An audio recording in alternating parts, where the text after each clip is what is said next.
You're listening to Lessons in the Field. I'm Nate Bennett, and today I'll be hosting the conversation as we continue sharing stories from people who've lived our work firsthand. Our guest today is Greg Warden, who I've personally ran global operations with for years. Greg is a former U.S. Army infantryman with multiple deployments and former Department of State WIPS contractor in Iraq and Afghanistan. He's also been a close quarters combat and small units tactic instructor for both the military and law enforcement, and has served in corporate security roles as an agent, team lead, manager, and director for Fortune 100 companies, ultra high net worth individuals, and recently private family offices. Running global operations, Greg is an absolute stud who I am happy to have on this show.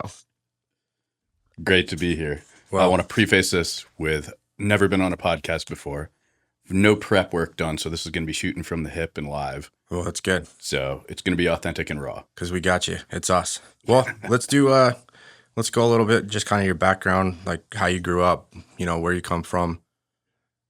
Keep it brief so we can get into the nitty gritty stuff. Yeah, so I grew up in a small town, Ithaca, New York. The only thing it's really known for is Cornell University being there, a very liberal town. Yeah, not too much more to say. It sucks in the winters. It's beautiful in the summers, and it's New York at the end of the day. So, like, what kind of like led you into, even getting to where you went, which was the Army ultimately, but something that maybe ticked, like for me, for example, I talked about just like this fiery passion burning that kind of led you to where you are now, but, joining the Army, family in the Army.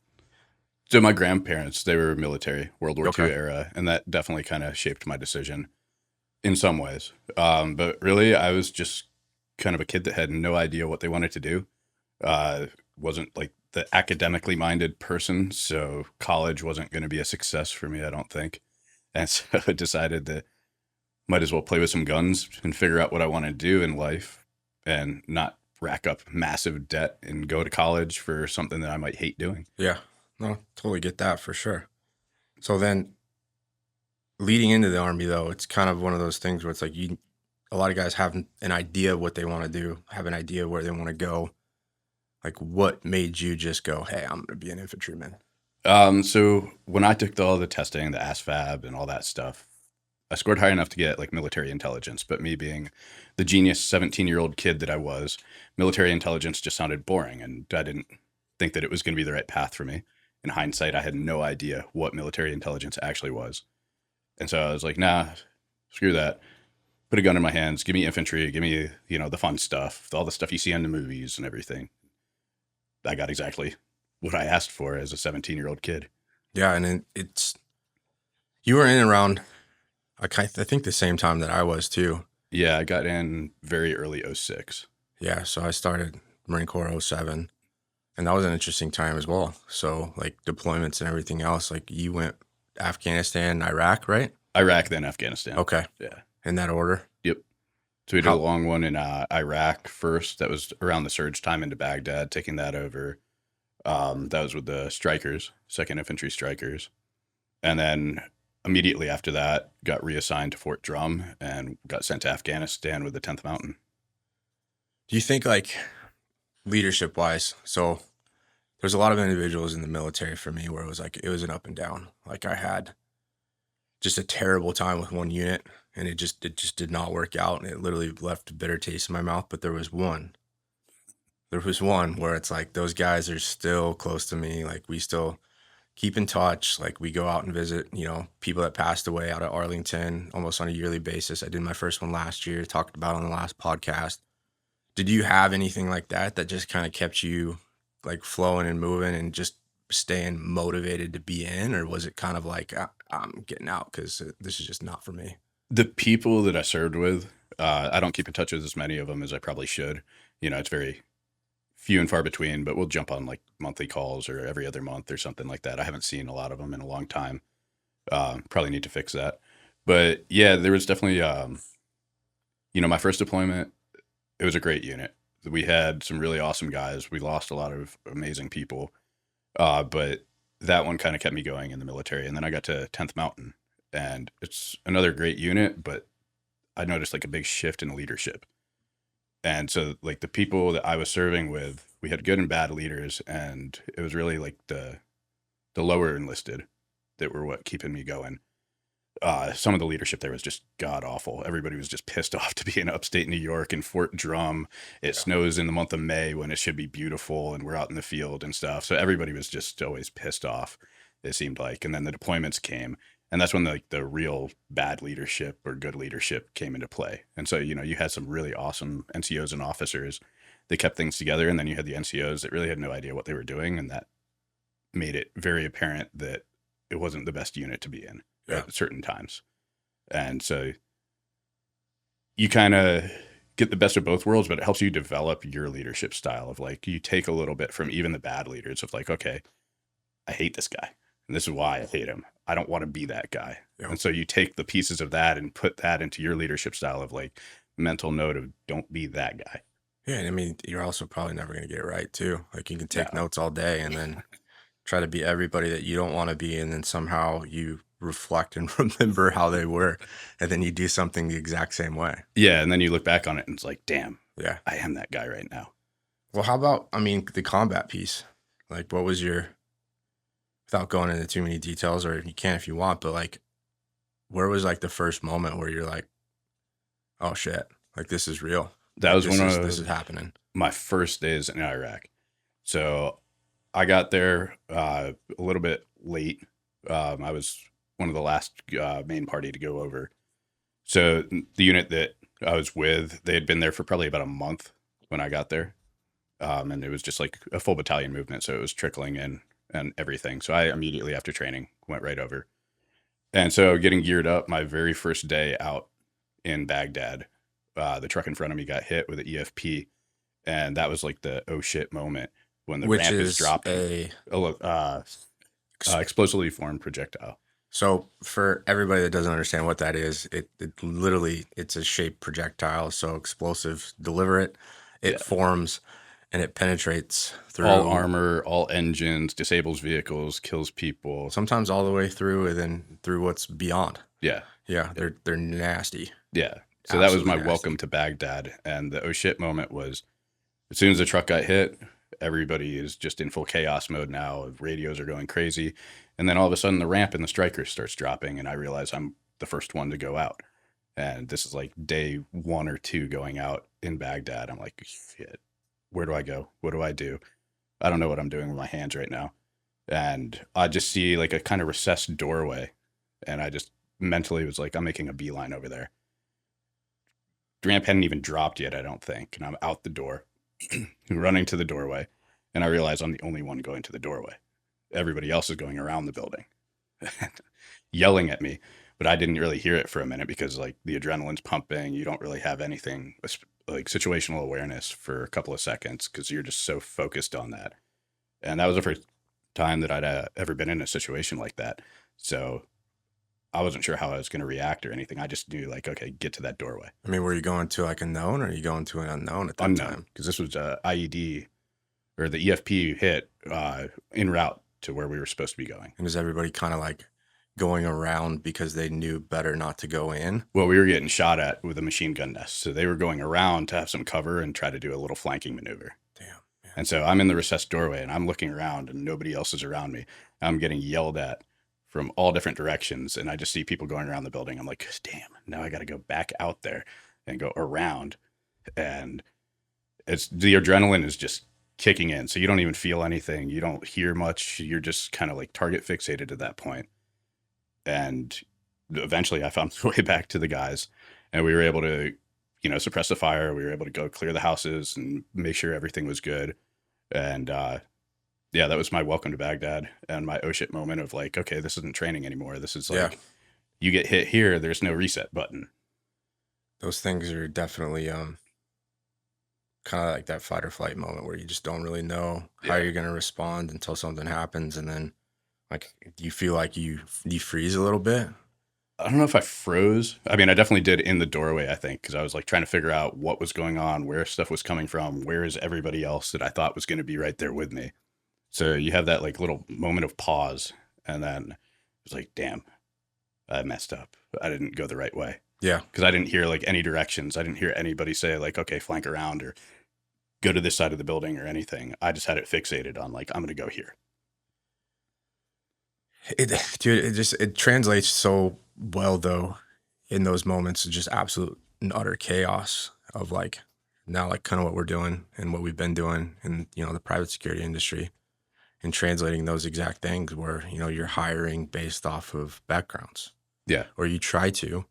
So we try to grab guys from former law enforcement, girls from military, intel, like people that have seen, heard, been a part of, been in vicinity of, or just have dealt with actual real world chaos, or at least, you know, understand like the terminology of like a tick, which is, you know, a moment of chaos or something's going on, and like how long that translates to. Well, it's just gonna be on the bad guy at that moment. But, you know, Yeah. it's important to be able to have those kinds of experiences, I think. And there's a translation in the industry, which we've talked about a lot before, but it's like, you know, do you still pull from those backgrounds, and do you still try to grab those kind of people? And do you now try to give more people a shot that don't have it? But what we find is we've definitely taken some chances on multiple various backgrounds. I mean, you and me hiring together. Yeah, you look for that high threat background just because it's always in the back of your mind. Like we are in security. You're essentially there for the what if this happens, are we going to have the right people around that can respond accordingly? Yeah. But the thing that changed for me, I guess, is not everybody that does high threat security can do what we do. Not everybody can do, I don't want to call it low threat, but less threat for the environment that they're in.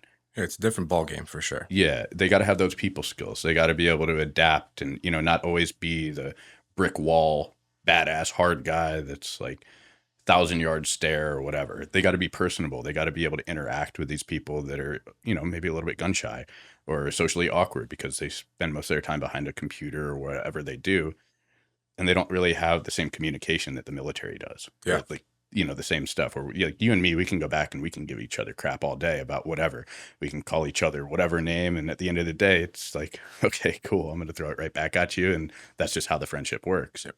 Some of these people, they take it to heart. And, you know, how you talk to them, how you approach them really will make or break if you're going to be successful working for them. And some people in the high threat, they just have that mindset of, you know, like, oh, I've heard this word for word before, like, oh, this person asked me to go get them a coffee or a bagel. I'm going to tell them to shut the hell up and remind them I'm not here for their errand boy. I'm here to protect them. It's like, well, you're kind of both. Yeah. Sometimes, you know, like this, you're not doing anything right now. Go get them a coffee. And it shows value for you to them at that point. And that's going to essentially make your work life a little bit easier because they're not going to look at you as just the useless guy that we pay way too much standing in a corner for if this happens. It's then that you become an asset and the people that work for them are using you, relying on you to do the stuff that maybe they don't have time to do. But since you're not there full time to do just the security stuff, like 90% of the time, you're not going to be preventing an attack, probably more than 90%, but you got to show value and you got to show them that like you're the team player. You're going to be helping and making everybody's lives easier. Yeah. It's like, well, depending on, you know, who you're doing it with, who you're doing it for, like there's that translation we'll get into too, but it's like the family office versus corporate.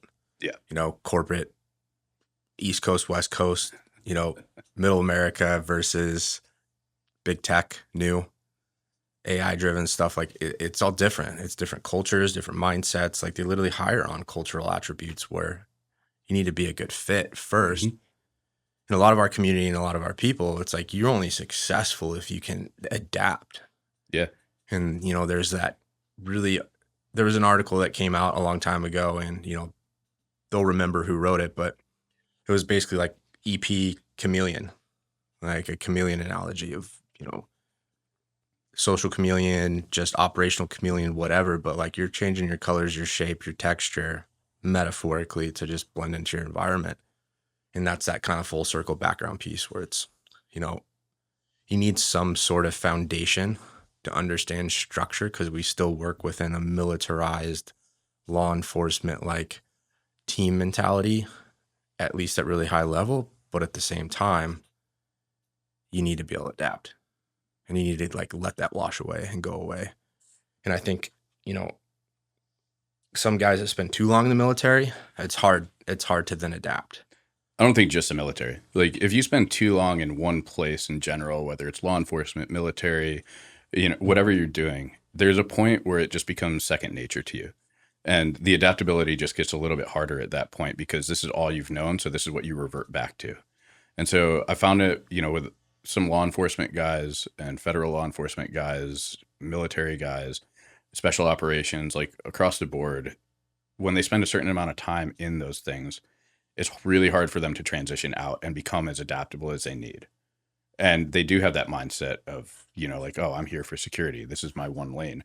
I'm not going to deviate. And I think COVID actually really put a spotlight on that because I was here in California for COVID. Everything was shut down. Businesses, everything. Like you had to have a piece of paper saying that you were essential personnel just to be able to drive on the roads. And, we had clients that they were scared to leave their houses. So essentially at that point, we were the errand boys. We were doing everything that they would normally do on their day-to-day and we'd just be with them at. And now we're taking care of all of your errands. We're taking care of your grocery shopping. We're taking care of all this and that. And that really made it clear that you're more than security because you're protecting them in their eyes by we don't have to go out in public and be exposed to this virus. Limiting exposure. We're going to take that. We're going to take that bullet, so to speak, for them. And a lot of people had to adapt to that because you had to humble yourself. Like now I'm your errand boy, not just your security that's going to be here. Yeah, COVID was a really interesting time. And I'm actually surprised that hasn't gotten brought up so far in these first few podcasts. But like if you really get down to it, there was teams fully functional and working principals throughout this entire process of COVID. They're still moving around. Teams have those essential letters. There's, medical capability. We have testing capabilities. We did that. Yep. But it's like the biggest piece of that was now we're exposing ourselves further to this new different element and risk level, which was just health and welfare. Yeah. And we're going to go out and potentially get sick and however you believe in COVID, like whatever, but we would like, we'd go do the shopping. We would go do the errands. We would go do all those other things in order to limit risk for them. And so decrease exposure, which was kind of a big deal. And then for me too, which is interesting. And we got to go into like our COVID time, like post, but like I got locked down in Montana for the start of it. Like restrictions are starting, grocery stores and everything's gone. Like people are just hoarding. Yeah, just stockpiling up water, toilet paper, everything. And principals still want, to eat a certain way, to be on a certain diet, to have the certain creature comforts. And we're still figuring out how to make that work for them. Yep. So it's understanding that. And that was a time too where I saw some individuals just kind of like, we all kind of caved under a little bit of the pressure because it was new and all the direction and instruction from, the World Health Organization and like this letter comes out and now we can't do this or this town's now restricting and a sheriff in like Montana is saying, oh no, you guys can't actually be out even with your letter. Just like layers and layers and layers and layers and layers and layers. And you just have to figure out how to work through it. But all we're really trying to do is just take care of the health and safety and welfare of principals and make their life more comfortable through a tough time. And at the same time facilitate the stuff that they wanted to do. Yeah, the logistics piece too. Yeah. Like, commercials, flights stopped. Yeah. I mean, those empty planes were great. Yeah. But if you're going to go run an operation to a location that you can get to, like we had gone out to the Middle East and during COVID via private jet, right? Because, the restrictions were different. You could kind of guarantee who's getting on. Are they tested? Do they have the right documentation and paperwork? And then just, deliver a protection package abroad. And now you're working in a new environment, in a new country where you're like, oh, well, they're not doing it the same way we are in the U.S. We can operate a little bit more freely. But some places it was like, oh, we're even more restricted here. Yeah, but now you're, a bunch of foreigners and Americans potentially working in a location where all the tourists are off the streets. They're gone. It was crazy. I mean, just here in California, driving down 101 and not having to hit traffic, that was probably the craziest thing. You can go as fast as you want because there's no cops out. Yep. That was great. Yeah, that was one of the best things about it. was like or a bad restricted, time. but not restricted at the same time. We were with a client, and they had a big family. They wanted to do an outing. They wanted to be socially distanced and stuff from people, and so they decided that they wanted to go to the beach to have a picnic, like in that area. And we actually had law enforcement come up and be like, "Yeah, if you guys don't live in this county, we're going to fine you for being in this county." It's like, well, you can't do that. That's just not right. We'll fight that. And had to talk this law enforcement officer out of giving a family of 5, just trying to have like a little outing to get out of the house after months of being cooped up, $1,000 each ticket. And these are like young kids, mom, dad, everything. And it's like, but you really can't give them $1,000 ticket just for driving out to be away from everybody, middle of nowhere in the beach where nobody's around. It's like, what are you doing, guy? Yeah. And funny part about all that too is just think about the realities that we probably were in, which we were, but you were privy to a lot of information and a lot of very interesting people talking about stuff at an extremely high level, and you get to hear a lot about what's really going on. Mm-hmm. And who's restricted and who's not, who's abiding by the rules and who's not. And you start to realize that, like, again, like, I don't want to bring up like my last thing, but like red tape or restrictions, it's all just a gray area of, money bypasses rules and restrictions. Notoriety bypasses rules and restrictions. There's definitely the ways to navigate the gray area depending on who you're with. Countries will waive entry because they want to, maybe have a conversation later with that said individual, and you have to navigate those problems. Yeah. Yeah, that was navigating the international travel was probably one of the biggest pains, just because of the country requirements that we had. And everywhere we went had different country requirements for the most part. And I just remember, like, we'd be at the ticket counter at LAX checking in some checked bags, and it'd be like me and the team going out to head to the next location. And we were a little bit behind with our COVID testing, and just pulling out one of the Q readers or the Aculas right there at the desk, and the whole line getting pissed off because I'm just swabbing people's noses, getting the test done immediately, being like, yep, here you go. He's good. Yeah, doing things in real time Mm-hmm. when no one else had the resources, just because we were proactive and thought about it. Well, let's get there for sure, the whole protection piece and, that kind of like linear story for you specifically, but backtrack a little bit, go Army. Mm-hmm. When did you get out? 2010, end of 2010. And then what was the transition piece after that? So it was kind of a slow transition for me, I guess, in some ways. I was dealing with some family stuff, my sister being sick and everything. So trying to spend time with them and be there for them, but at the same time, figure out what I wanted to do with my career. Yeah. And, I was weighing the options of reenlistment. I was weighing the options of, government agencies and stuff like that. And then I had some friends that were doing the contracting thing. I was like, oh, well, you know what? Maybe I'll just jump over there for a rotation or two, and that'll maybe give me some clarity or give me some more time to think, well, I'm at least bringing in some money.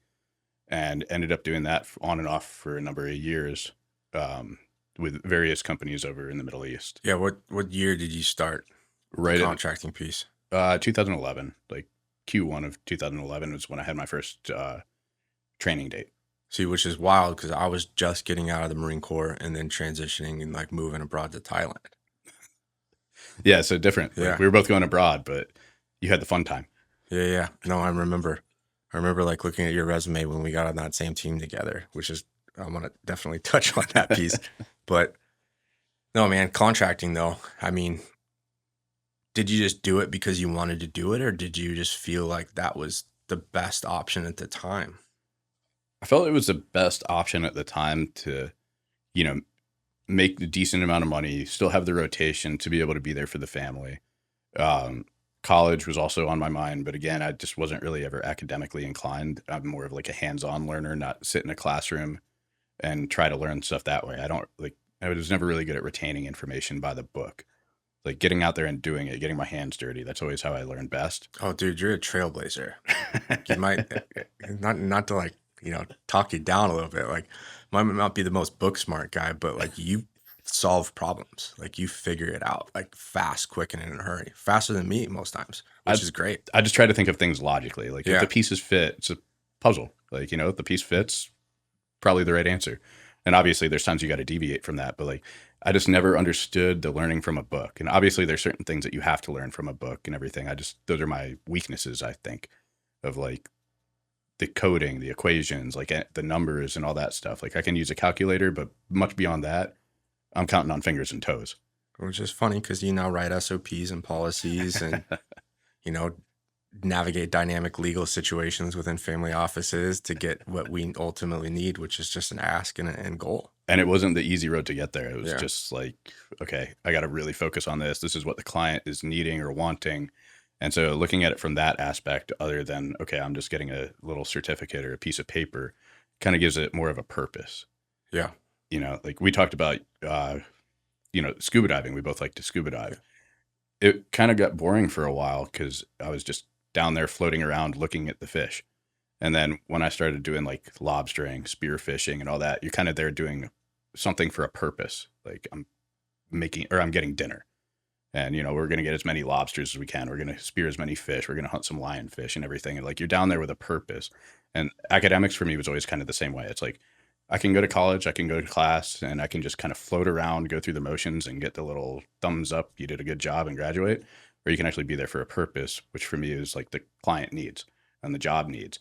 And it just kind of gives me a little bit more focus of like, this is the end goal. I'm going to get there the most practical way possible. Mission driven.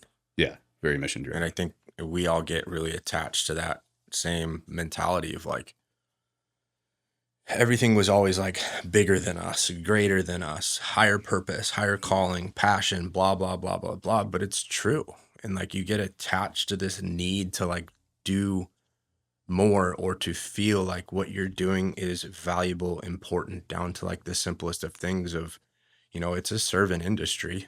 You know, we really are servants. Yeah, And- it's a In very all sense of the service word. industry. Like, go back to medieval times and what was like protection and a bodyguard.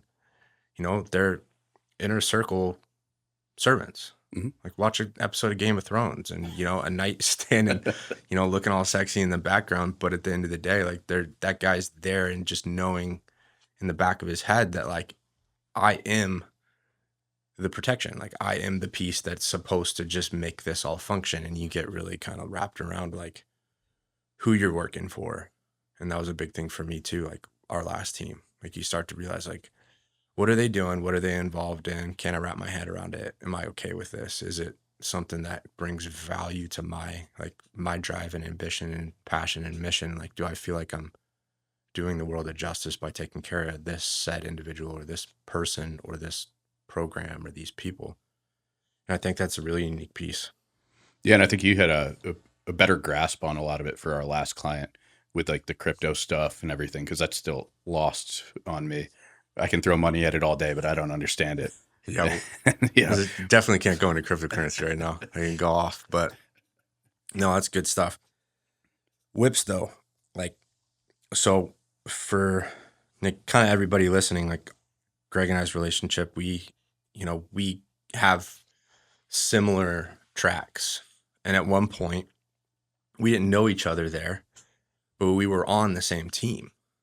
Like we were rotating through and filling holes and slots on a high threat protection team in Baghdad, Iraq, working for, you know, the U.S. Department of State, based out of the embassy, doing red zone, green zone, like whatever they threw at us. But that team, 3-2, was high profile.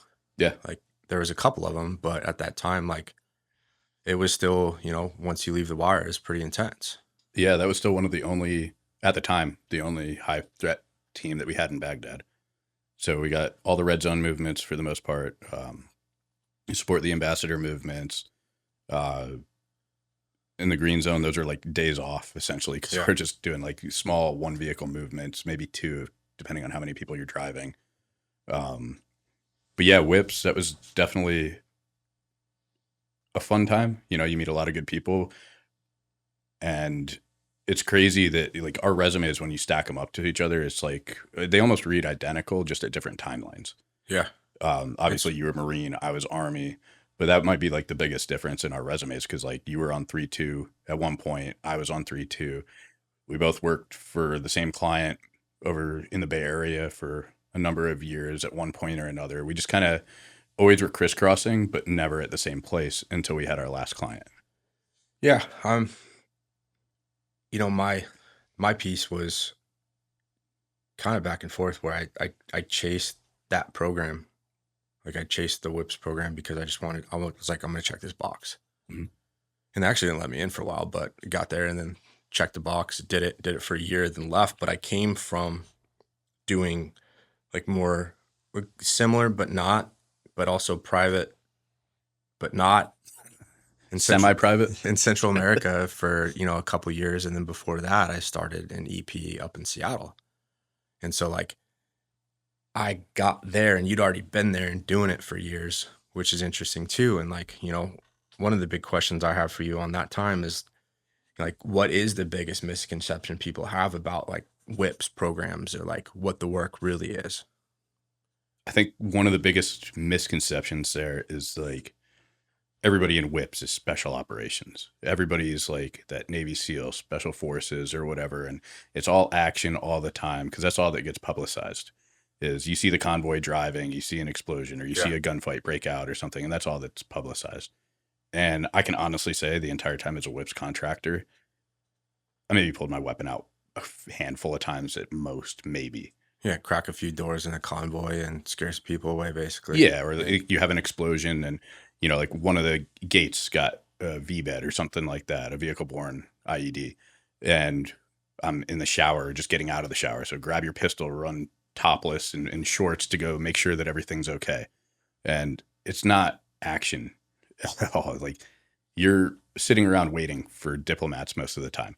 You drive them from point A to point B, and then they're kind of like, all right, we'll see you in a little bit. Bye-bye.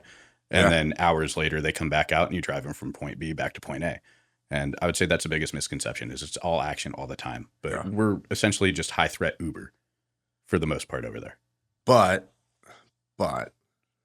did you not at one point think that you were getting into that? Oh, absolutely. When I first started, like that's all they show you in the training. That's all they show you all this stuff of like, they make it look like an action movie, and obviously like the Hollywooded up stuff that they have in movies and all that doesn't help to the narrative of what's real. Sure, there's stuff like that happens like occasionally, like, the stuff in Benghazi and everything like that. Those guys are total badasses and they were in an incredible situation and performed incredible. But like overall, for the most part, it's a lot of sitting around. It's a lot of waiting. It's being as diplomatic as you can with the people that you're working for, because at the end of the day, they are essentially diplomats, government employees, different agencies and stuff. But it's, again, the people skills that you have to make you successful over there, because you're not going to be running and gunning every day. No, not at all. And what do you think like the biggest not miscommunication, but communication, period, like comms there versus here, and like how we do it in the States versus at such a high level that's so integrated and ATAC systems are going off and like everybody's really connected and there's QRF running around. It's dynamic. It is. Right. But you live in your own little bubble of like what we're doing today and how we're getting there and what our advanced team's doing and whatnot. But how do you think that comms piece translates to like how we do things in the private civilian world, where you maybe take a little bit of it, leave a lot of it behind because it's just, it might be just useless? Yeah, I mean, in the high threat environment, the comms is totally different because there's so many more pieces involved for the high threat. Like, you do have the QRF team. You have all these people that are needing the constant updates of like, okay, are you guys okay out there? What's going on? When are you going to be back? Like everything there. And you still have the communication on the civilian side and the private side, but it changes a little bit because there's so much more that's left open, like for whips, we had timelines, like you're signing out for this window of time. You got to call up to get extended, like permission to be out there longer if the people that you're escorting need it. Here, it's like at the client's whim. Like there's nobody checking on you. It's not like, oh, you have to be back by 7 p.m. Any later than that, we're sending a search and rescue team out for you guys. Yeah, we could pull the plug. Yeah. We can say, we're leaving, we're going. And you have, shift leads, team leads, AICs that would just say, hey, like we're done, canked. And you got guys going into like Iraqi government facilities and pulling out a principal and be like, hey, sir, we're leaving. Yep. Time's up. Party's over. They give you grief and you're like, no, we're going. Like, this is This is Yeah. it's coming above you, and we got the direction, and like you're not going to fight this. We just have to go. The timeline extends, and then those are such strict, regimented timelines for real good justification and reasoning. Yeah, here it's completely at the client's whim. I mean, they might have a business meeting. They're telling you it's going to go from 1 to 2. All of a sudden, that turns into such a good meeting that they're there until 6. Yeah. And you're just there. And when they're ready to leave, they're ready to leave. The event that I did a couple of nights ago, it was supposed to end at 11. We were there probably like an extra hour just because the client was having a good conversation. And we're just watching people close down the venue, try to reset for the next venue. And it's like, well, I could go over there and tell them like, hey, time to go, buddy. But Yeah. they're just going to look at me and be like, who are you? And no, you wait for me. And so you're on their schedule at the end of the day. You're making their dreams come true. And, you know, whatever they want, that's what you have to facilitate. And that ties directly back to, you know, where we started this conversation. Mm-hmm. Having a foundation and understanding and like regimented background to get when things go bad, how to deal with situations. But at the same time, now you're dealing with personalities, executives, and high level officials and ultra high net worth individuals that, you know, don't care, and you're not going to tell them no. So jets on the tarmac. It's almost like and the other you're side on a of the strict coin. timeline, and you're telling them, let's go. Mhm. Like, no, I'm okay. Well, what's the right answer? You're calling and figuring out on how to move that time hack so that they can get off the ground with the private jet and to move things around based off of they're just not ready yet.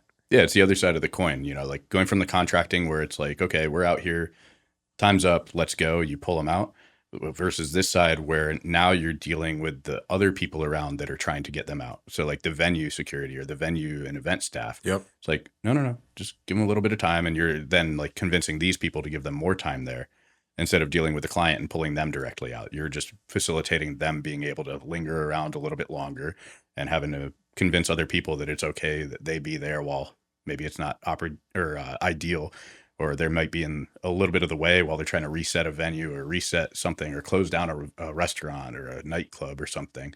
You're just creating that space for them to do what they want to do. Yeah, exactly. Behind a bar counter, schmoozing with some, you know, random nightclub manager. The lights are on. Everybody's trickling out. They're just not ready to leave yet. They're just not ready to go. And you're just trying to make it work. Mm-hmm. And you can't get wrapped into that, like demanding it's my way or the highway, or getting, well, how would you describe it where somebody rides on the coattails of their principal? I mean, riding on the coattails is a good one, but you just have to be willing to, for lack of a better word, be the asshole. Like, you're going to be the person that people are looking to. And they're like, oh man, I hate this guy. He's making us do this and all that. But you're protecting your principal's reputation and image at that point by putting it on yourself. Because they could just be like, oh, it's so-and-so over there and he's making us stay here later and all that. But you take that of like, hey, like schmooze them a little bit. Like, I know it's an inconvenience. Like, we'll take care of it. We'll get them out of here as fast as we can. You know, they're just having a good conversation. You just have to have those people skills to let those people want to give you what the principal wants. And what the client wants. And what sometimes that's like slipping them a couple $100. Sometimes that's just talking to them in the right way and getting them to understand from your standpoint. But ultimately, sometimes it turns into you just have to be the guy that they hate. Yeah, or you do a quick business deal. Yeah. Where it's like, hey, I'll try to push us coming back here again next weekend if, you know, it works out. Yeah. And that's going to, you know, help me help you type of thing. Yeah, pay homage to everybody else that's working because, you know, the boss tipped hella well. Yeah. You know, and that's a good thing too. Well, let's circle back again. We get a little sidetracked, but at the same time, it's good because we'll get into the nitty gritty details. But when you actually started post whips, you know, like what was the transition piece, and also like why did you leave after those years doing that in both?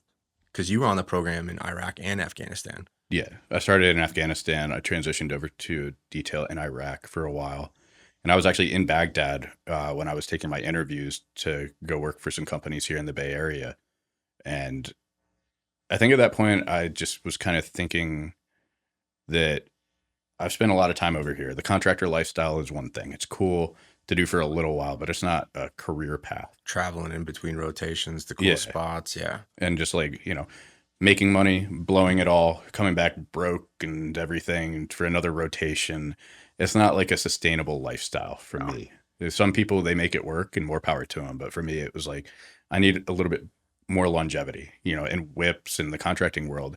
I don't think I ever saw a pay raise. All I saw was pay cuts. And it got to the point where like, is this really worth my time to be over here and doing this stuff when I'm just getting paid less and less and less? And so when I started looking into what else is out there, again, I was kind of like at that crossroads of, I don't know what the hell I'm going to do. I don't know where I'm going to go. I just had some friends that were getting into the EP world, and they put a couple of good words in for me. I took some interviews, and next thing you know, I'm on a plane to California directly from Baghdad. And yeah, it was the same for me. Straight here. Landed California. here, never been to California before. Yep. And figuring out the Bay Area, I had in mind like, oh yeah, this will be great. I'll move to California, maybe buy a house, settle down, like put down some roots and like make a run at this in the long term. That lasted probably about 10 minutes of landing. I was like, I'm never going to be able to afford anything out here, at least not in the area that I want to be in, because I hate commuting. I hate the traffic and everything. Yeah, it's tough. Thanks, California. So That's for sure. I just, I didn't want to be one of those guys that had like a 3-hour commute in, like some of the guys I was working with. And so I chose to spend a little bit more on the tiny 1-bedroom apartment that was at least close to work.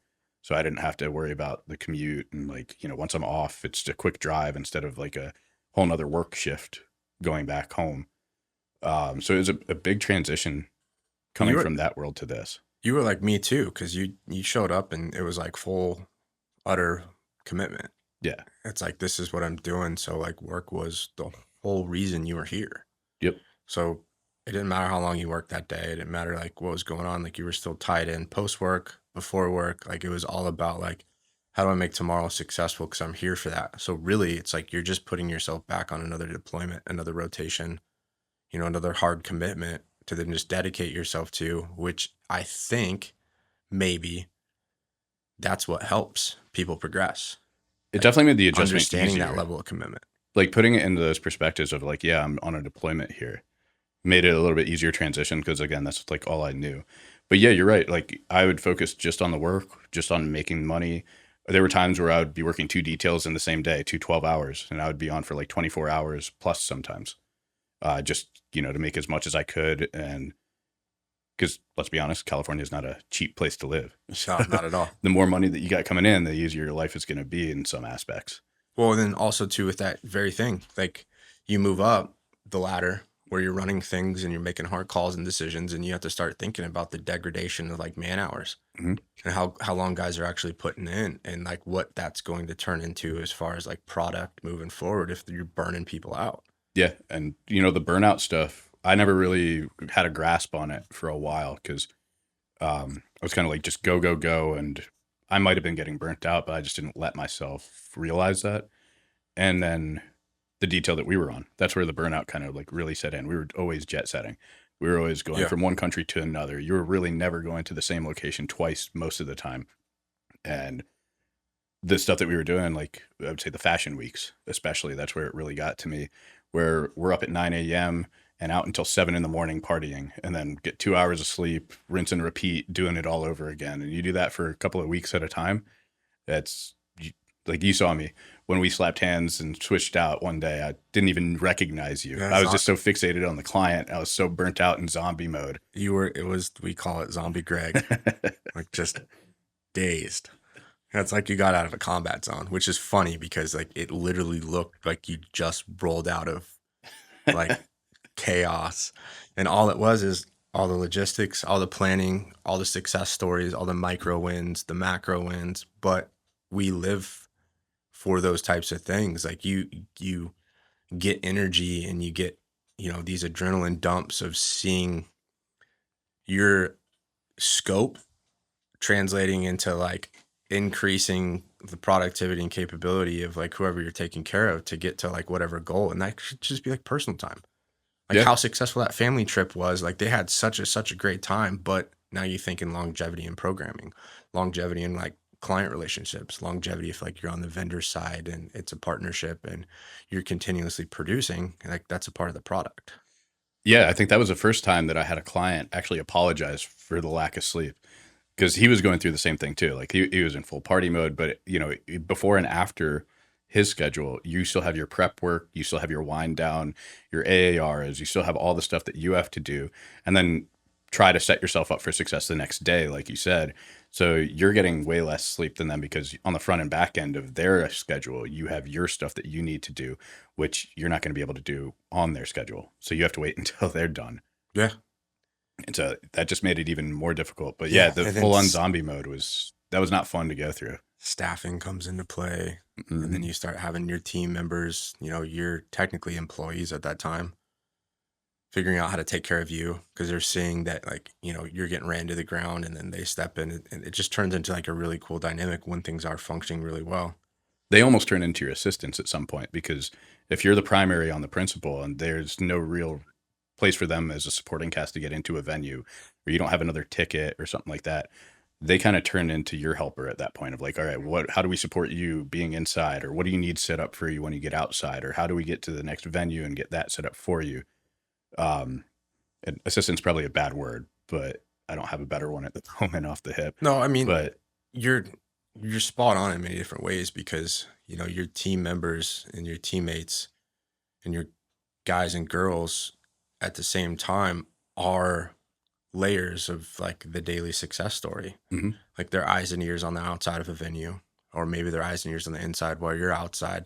But it's this constant translation piece of, you know, everybody talks about the concentric rings of security, but like if you actually have them, like all the layers in between should be taken care of, because someone's always looking out for everybody else that's playing a different role. So you can just like ease through and transition, you know, from the mobility piece of getting from one location to a next, to that advance being set up, that handoff happening smoothly, then the reset where you go take control inside, they pop outside, and then now they're making sure they're their eyes and ears when vehicles are moving around and there's chaos. It's like it's dynamic, and there's so many tiny little layers and pieces. They're just logistics. It's not even security at that point. It's just like logistics and support and movement and mobility. Yeah, you're facilitating, again, the client's lifestyle, the client's wants and needs, and you're just the conductor moving the pieces around. Like it's a chessboard of just moving pieces to where they need to be to set everybody up for success and to have the client a seamless movement, or, you know, event, or whatever the case may be. And like when it goes smoothly, you look at it and you're like, oh, damn, that was awesome. That was sexy, the way that we did all that stuff. And the client, if they don't even notice, that's when you're successful. If they're like, I had no hiccups, I was in from one event, into the vehicle, into the next event, into this, into that, with no hiccups, no delays, no nothing, that's what they're expecting. And so they're not even giving it a second thought. They're not like, oh man, my security team's shit hot because we just had that. They're just like, oh yeah, this is what I want. But for us, like looking at it from that management director standpoint, when you're running the operation, it's like, oh man, these guys are spot on. Like they're making this look good. They're making me look good. And then there's no recognition, but that's the success at the end of the day. Yeah, we have highlight reels. Yeah. Principals have no idea. It's just like, that's how it was supposed to go. Yeah. Like, and it should go that way, and it should be successful, and it should be fluid. But at the same time, like we're looking at it and seeing, which we'll go into the crazy story that you had with, you know, the music festival thing. Oh yeah. I was about to ask you, what do you think your hardest one was? Because that was definitely one of mine hardest. No, I kind of want to like tap into a little bit more of like, you know, you got your start in the industry coming to California, but you were also doing other things too to get there. Like you were doing the WHIPS program and for a bit. And then at the same time, you were also instructing both law enforcement and, you know, military and close quarters combat and just like some other unique stuff. Was that like an ad hoc, like separate gig, or was that attached to guys that you met overseas? So it was actually attached to a vetting course I went to for a company. It was Are you talking about like did you go to one of the ones for like the next tier up? Yeah. Yeah. So it was supposed to be like the next tier up. They were going to be doing government and private contracts. It was a vetting course to get us certified in like everything maritime. So ISPS, SDCW, all the maritime stuff. Like they were trying to have their hands involved in everything. Which is like what? Like that's more of like the visit board search and seizure, like. Yeah, that's like aboard the Freightliners security type thing. Okay. So, you know, STCW is standards of work, or standards of training, work, and something or other. I can't remember, on board. and ISPS is International Ship Protection.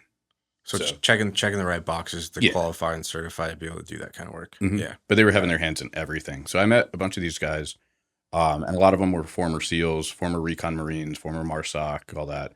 And I was the lone Army guy in this course. So when it came to like pool training and everything and all the water stuff, they were just like huddled around me of like, can the Army guy even float?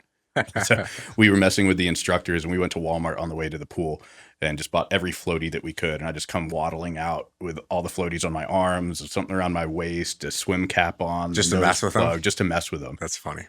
Yeah. And then the first thing that they had us do was like the treading water for a couple of hours or something. And everybody was just like in a circle around me. They obviously made me take the floaties off, but I mean, it was just good training, good guys, stuff that I hadn't gone through before. So I didn't know how I was going to do treading water for a couple of hours. And it's more exhausting than it sounds. Yeah. Well, one of the big things that, I wanted to bring up too is, there's where you came from and where I came from too with like the contracting world. There's layers and tiers, and you're only going to get to certain tiers and certain levels with certain backgrounds. Mhm.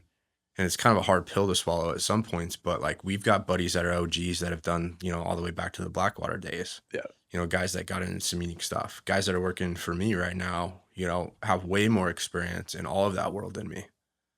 Right. So you take that time and, those individuals that you're around on those teams, and the coolest part that I always like to tell everybody, especially from like a mentoring perspective, is get used to asking a lot of questions and learning from everybody else's experiences around you, because there's always these hitters that have done some really, really, really cool stuff. And if you don't pay attention, you don't listen to them, then like you're kind of just like leaving like knowledge and like experience and on the job training on the table. So attach yourself to these people, learn to do these other things. And you're kind of describing that thing where it's like the two levels you could go from like being a whips contractor is, well, three, just go back to doing whatever stuff. Like I know one guy that he's like, I'm just going to go do carpentry work after this. I think he's building houses. Yeah. I mean, everybody has a timeline. Yeah. Or you level up, and to level up, you have to have time, certain locations, and you have to have different time and service, and you have to have a background to be able to get there. And if that's something you want to do, you have to vet in, Mhm. or you have to know people to get a recommendation to get into vet or private. And Yeah. so we both kind of just came private.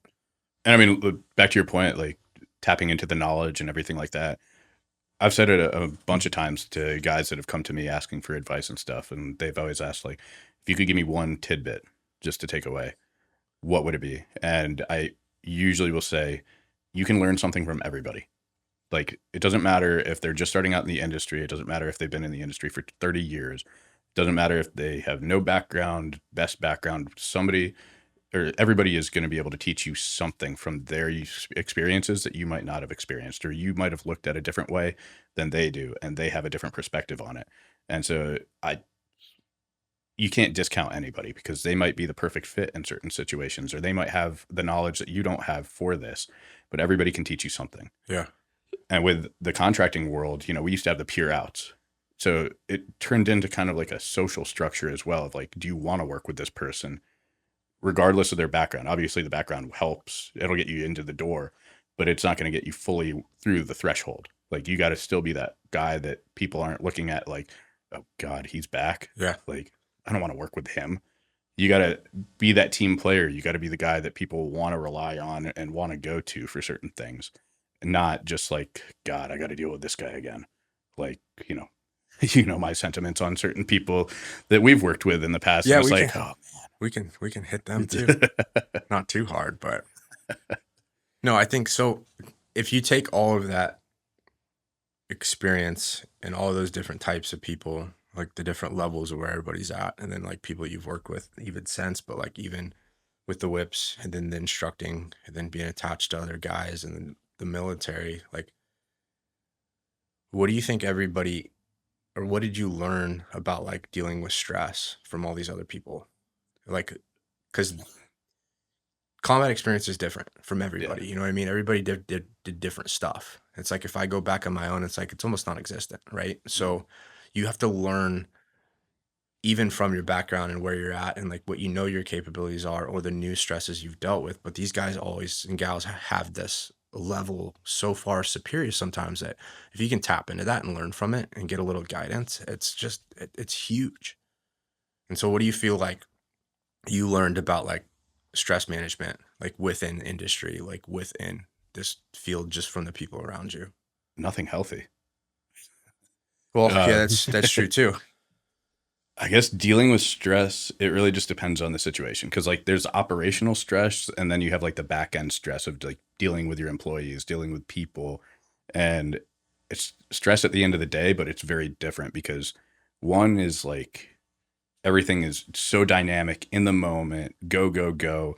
You're stressed out because you don't have full control over something in the moment. Then on an operation that you're running, everything is relying on you to put the pieces together, put the people in the right places, and hope that certain things work out in your favor. Yeah. And then you have like the back end stress of everybody's always going to have something come up, as you know, running programs and dealing with people of like, you know, the family's sick or flight delays. We can't get people into place at the same time. So there's a different level of stress where with those types of stress, it's like, I just got to take a step back for a second, take a deep breath, just look at it from like a logical standpoint of this is out of my control. It's not catastrophic. It's not the end of the world.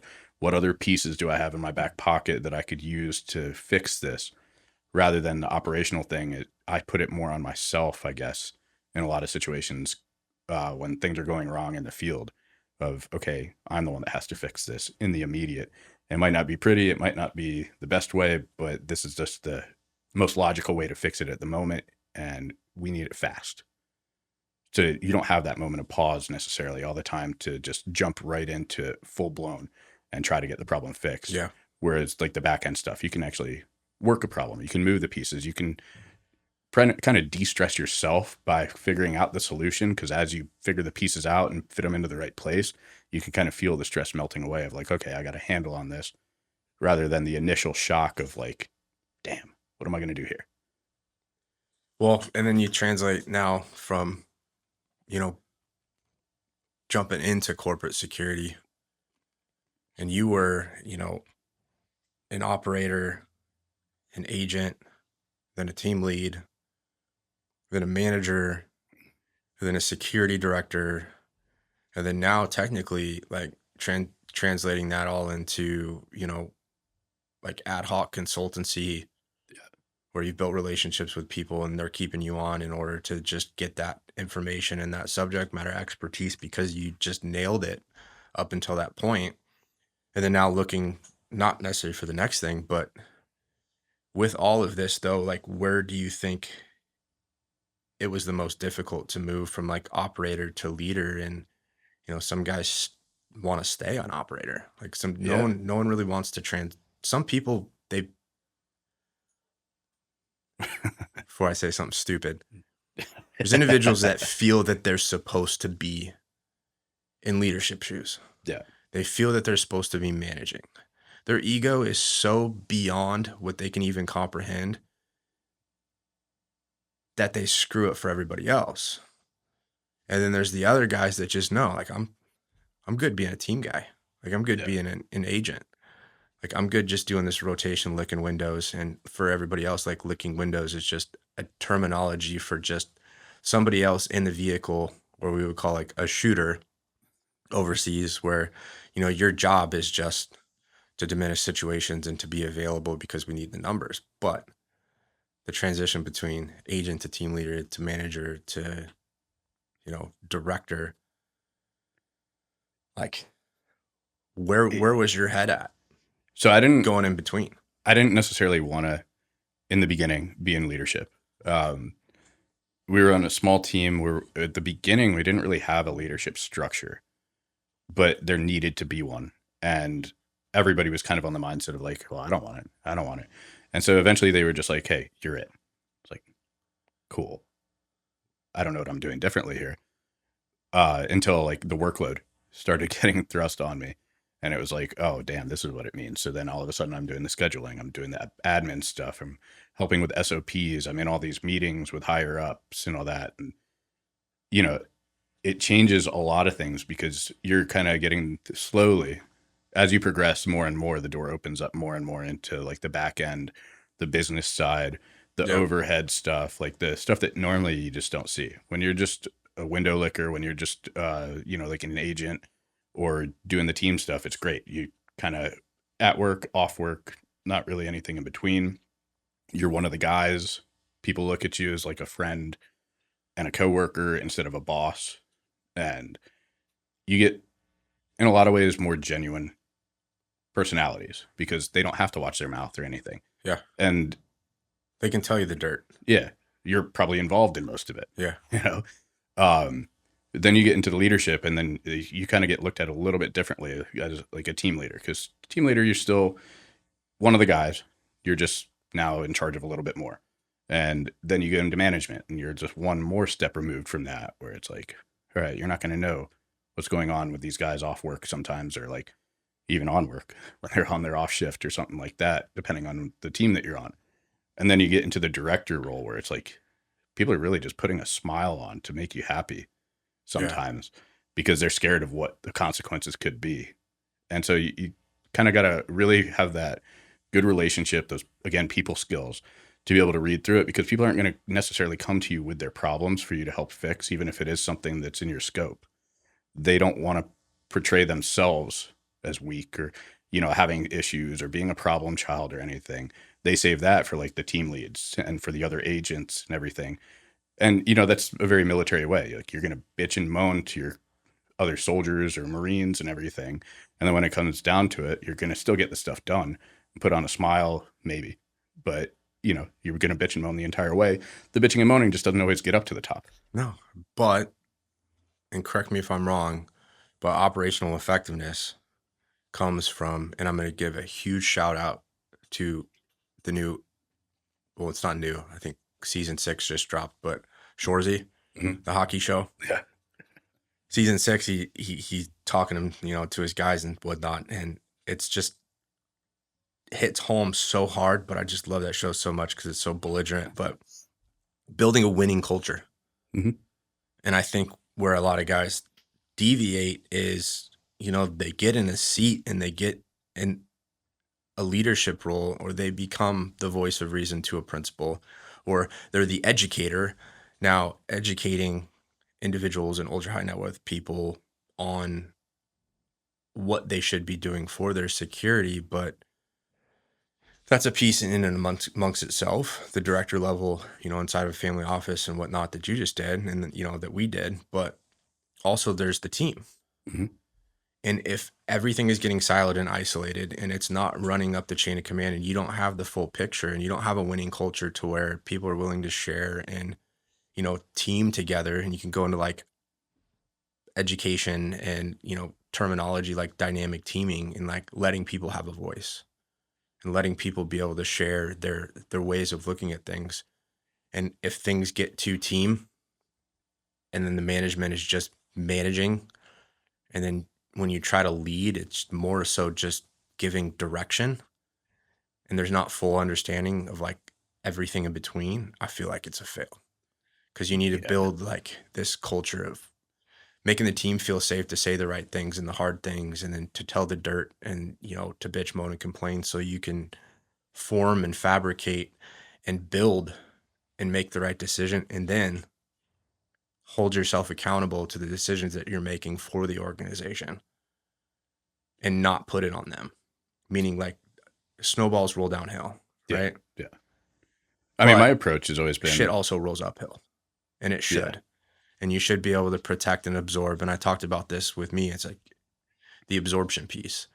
It's like leadership is huge on just absorbing, all of everything, because you've either experienced it before, you have the repetition, the time and consistency, or you're just in the position to be able to take care of people. And I think people get too wrapped up in like the role with a title, or I'm so-and-so and I'm working for so-and-so. And now you just lose sight on like everybody else that makes you successful, which is your team. Egos are huge in this industry. I mean, you've encountered it. I've encountered it. I'm sure at some point I've had an ego that I shouldn't have had for something that I didn't deserve. But the way that I try to approach it, especially in the leadership roles that I've been in now is just be as transparent as possible with the guys and girls. Give them all the information that you have, so there's no question. And, sometimes you don't get all the information. Sometimes you don't get any information, and you just got to be transparent of like, look, this may be a shit show. I don't know what's going on. This is literally all that I have. So let's figure out the best way to approach it as a team. And I think we did that really well on the last detail, where we incorporated a lot of input from the guys. Obviously, we had the final say, but we incorporated the input to give them a little bit of ownership into the operations that they were on. And obviously, there's a threshold for that of like, okay, time to go. We're going to go with this way. And as a leader, you have to make that call. But sitting around a table, having the guys talk about how we're going to approach something and getting their input, because again, you can learn something from everybody and all the different backgrounds that we had, military, some like just training, some didn't have any background. I mean, everybody has life experiences. And so they're looking at things a little bit different than you. And you just take that information as a leader and try to make the best decision possible, but include everybody into the decision-making process, but let it be known that ultimately it's your ass on the line because the client's looking to you as a leader. So you're going to make that final call of how it's done. Well, when you get to the top also, like what does a good agent look like to you? Like what is a good protector? That's just like trying to get their start. You're running a program, we're hiring, we're looking through resumes. Talk a little bit about the fact that like that big program that we ran, we had a vetting course. We would bring people in and they would integrate with the team. They live with the team. Everybody would know kind of like what the expectation is like, we're trying to see who this person really truly is. Yeah. So you have the lowest level, going out and grabbing drinks with them after operations are done. And then they're coming back to the team house and now like leadership's there and we're all like, talking operations and kind of seeing how they act, if they're going to ask questions or if they're going to integrate. And then you put them out in the field, but you put them in positions where they're going to be successful, or at least they're set up for success with somebody else a little bit more senior with them. Mm-hmm. But for you, like what was the deciding piece on like who was a good agent, who was a good teammate, who was a good team type individual? So, I mean, anybody can put anything down on a resume. You can make yourself look like Captain America on paper. You can nail an interview. You can talk the talk. What you're talking about is we actually made them walk the walk afterwards. And we weeded out a lot of people that I would have figured would have been shoo-ins. Yeah. And it was eye-opening, the lengthy process. You remember some of the backgrounds too? Yeah. A lot of special operations, a lot of OGA, GRS, like we have some Secret Service. Yep. FBI. Let's not get into the Secret Service. We don't have enough time for that. Well, the funny thing too is that at that same time, there was actually a couple of people that crossed our desk, and they were also people that came from contracting world. Yeah. And they were immediate no's for some of them. Had told me no at one point to get to that like next level of like what I was trying to do. Yeah.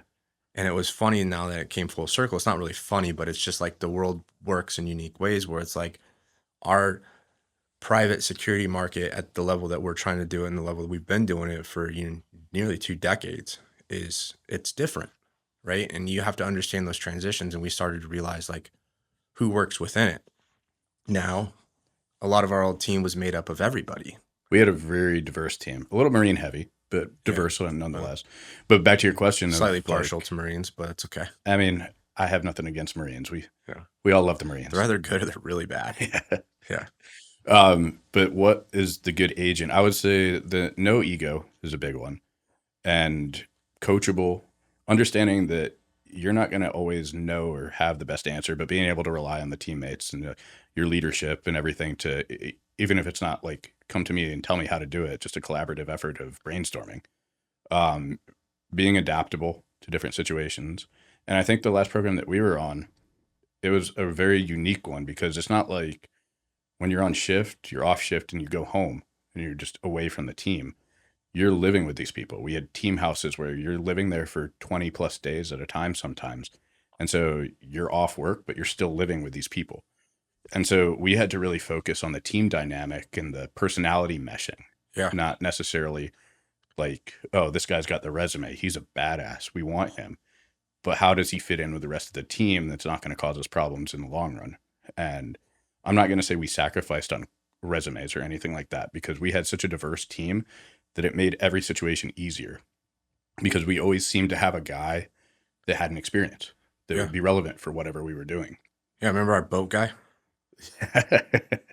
Like, just out of the blue, we just decided that, like, okay, how do we add to capability and dynamics within this team based on what we consistently did? And it turns out, like, shout out to this dude, and I hope he listens, but he turned out to be a stud.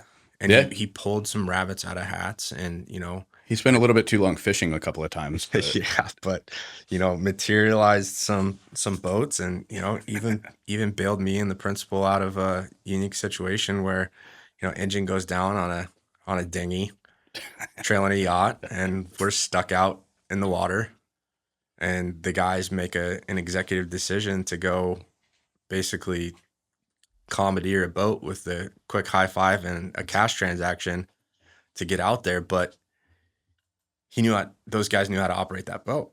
yeah. And I mean, that's the Coming from- versatility yeah. that we had on that team. Yeah, the SWIC capability and even the licensure too. Like, it was legal, it was legitimate, it was done well, but it was hasty, fast, and it saved the day because we just planned to staff to the operational capability we wanted to be at, just in the event of, in a proactive way versus a reactive, like, oh, we just need bodies to do EP. It's like, no. We're pretty dynamic on a daily basis, so we need to be able to keep up. But I think like the hiring process for us also shifted, because in the beginning it was like a mad dash to get bodies on and, get that core group that we're going to be able to be versatile with and to, run the day to day, but it might not be specialized skills necessarily yet. And then as the hiring process progressed and we were filling the slots up and we were reaching our threshold for what we were allowed to have, then we were able to really pinpoint of like, oh, we don't have this kind of capability here. Let's show more interest to this guy. Yeah. And like, oh, this guy just put his resume in. We don't have one of those backgrounds. Let's take a look at this guy and see if it'll be a good fit. And then we're just enhancing our capabilities even more by adding these people on that we may have overlooked in the beginning of the hiring process, Yeah, no, I mean, there's some people we overlooked. I mean, on that team too, like, this is a good, like, hearty thing to just kind of like bring out. But you'll remember we had a vetting course and we brought some individuals on, and one of them we didn't choose to hire. And it's like something that still weighs pretty heavily with me, is like, they ended up killing themselves. Yeah, that one was soon after, and I had worked with them on another team before briefly, and we'd also brought them on as a contractor, and they'd run operations with us on multiple occasions overseas. And in that process, they already had the in. We already liked them. We already knew who they were. We wanted their capability because they were extremely capable. But for some reason, other people just stood out more and had a better team fit. And then the team gave the recommendation of like, this is who we want to work with. Not more, but like, we just think this is going to be the better fit. And we didn't choose this individual. And sure enough, turns into a really hard pill to swallow when you're like, did our decision as leadership, and did our decision not picking this individual ultimately kind of like, be the straw that broke the camel's back? But you can't really put that evil on yourself. But at the same time, it's like, it hits, it feels pretty heavy. That was a rough one, especially hearing that, because like, yeah, you're right. Your mind does go to like, would it have turned out differently if we did hire him on instead of this guy or something? Or, if we didn't hire this other guy, would he be in the same boat? And we had so many qualified people and candidates that it was hard to really pinpoint who we were going to hire, because those vetting classes are like, we brought people down and we would have one-on-ones with them. We'd formulate relationships with them. We'll, build that rapport. And then it's like, okay, who's going to be the best fit? And you think you're making the best decision for the program, which is what I think we both had in heart. But then you don't think about the personal aspect of like, what's this doing to the other person? And like, if we could hire everybody, we would, but we have a limited number of slots to fill. The family office or the company that you're working for, they're not going to foot the bill just for everybody. Yeah. And so you got to make those tough decisions. And when it turns out like that, unfortunately, like that was a hard one. I know we talked about it a lot, of getting the news on that. That was like, damn, did we make the right call? You second guess yourself a lot. Yeah, and then there's impact as well. Our community is really small, and there's well, let's just call it what it is. There's a tendency to hire people that you know, and there's also a tendency to hire people that you've worked with, people that are loyal. People want to build a good loyal base of trust around them, but that can go bad and good in many different ways. We've seen it many times over, right? Yeah. But guys on that team knew this individual. Guys on that Yeah. team, had previous relationships. I had previous relationships with other teams and friends that knew and were currently working with them on another program, another projects. And it just, then now you have that weird element where it's like, that team was so unique because it felt like we were back in service or back on like a WIPS program because it was tight. It was super close. Yeah. Like everybody knew everything about everybody, and that's how we functioned and work, and that's how it was so successful. However, incidents like that then kind of like snowball, and then they turn into like the next 2-3 months where it's like, you got to check in on people and be like, you doing good? Like, how do you feel about this? There's like, that gray cloud over it, so to speak. But I mean, all throughout the hiring process, like I would say overall, it was a fairly smooth process. Yeah, we turned a lot of people away. We had thousands of applicants that we sorted through resumes and everything to decide who we were going to give a shot. And, I'm sure we overlooked some people, and I'm sure that, we could have had a very different team, but at the time, like that was the team that we decided was going to be the best fit.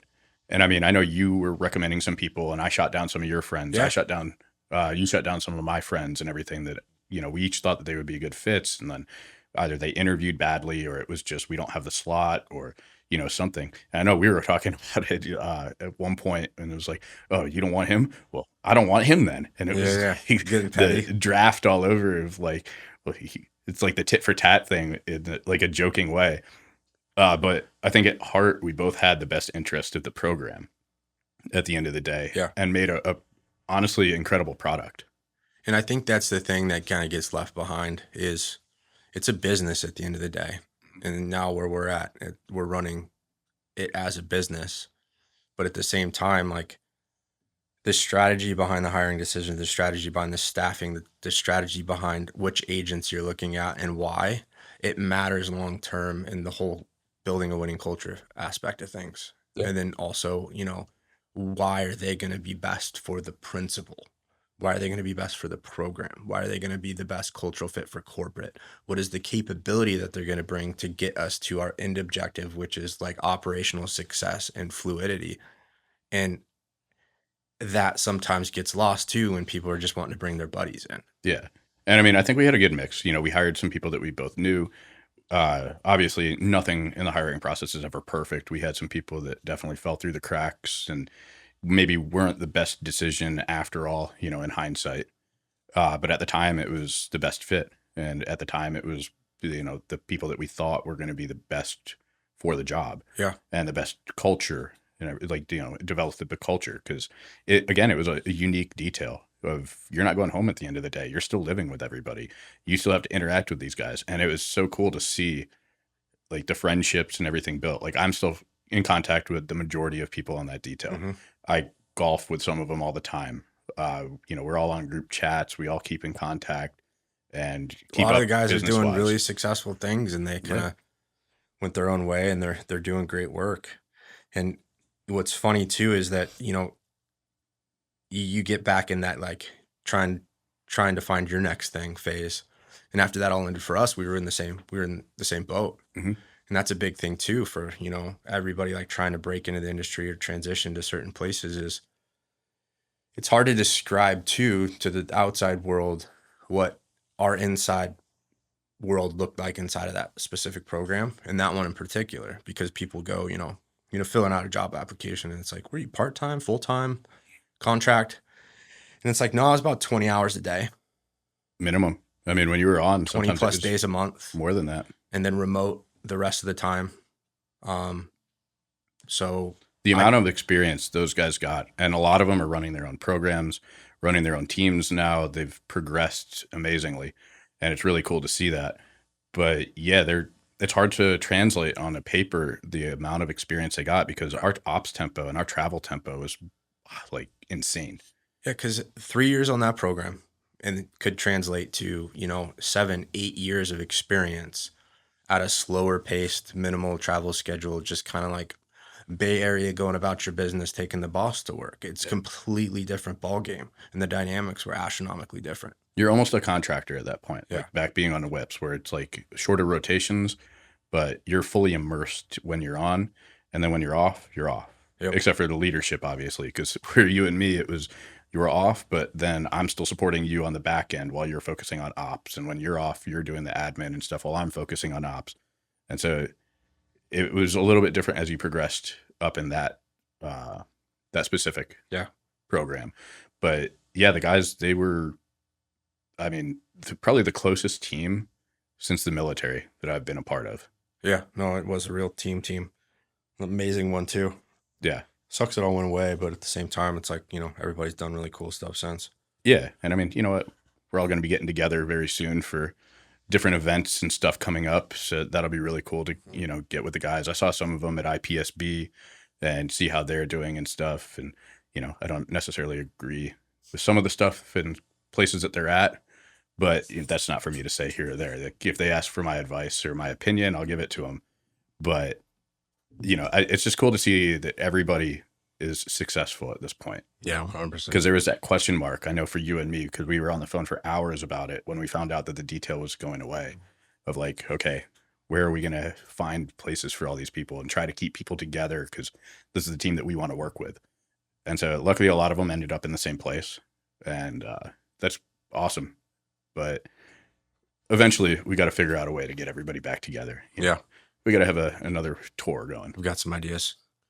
All right, so let's go into what I find pretty funny, but I brought it up in my last podcast.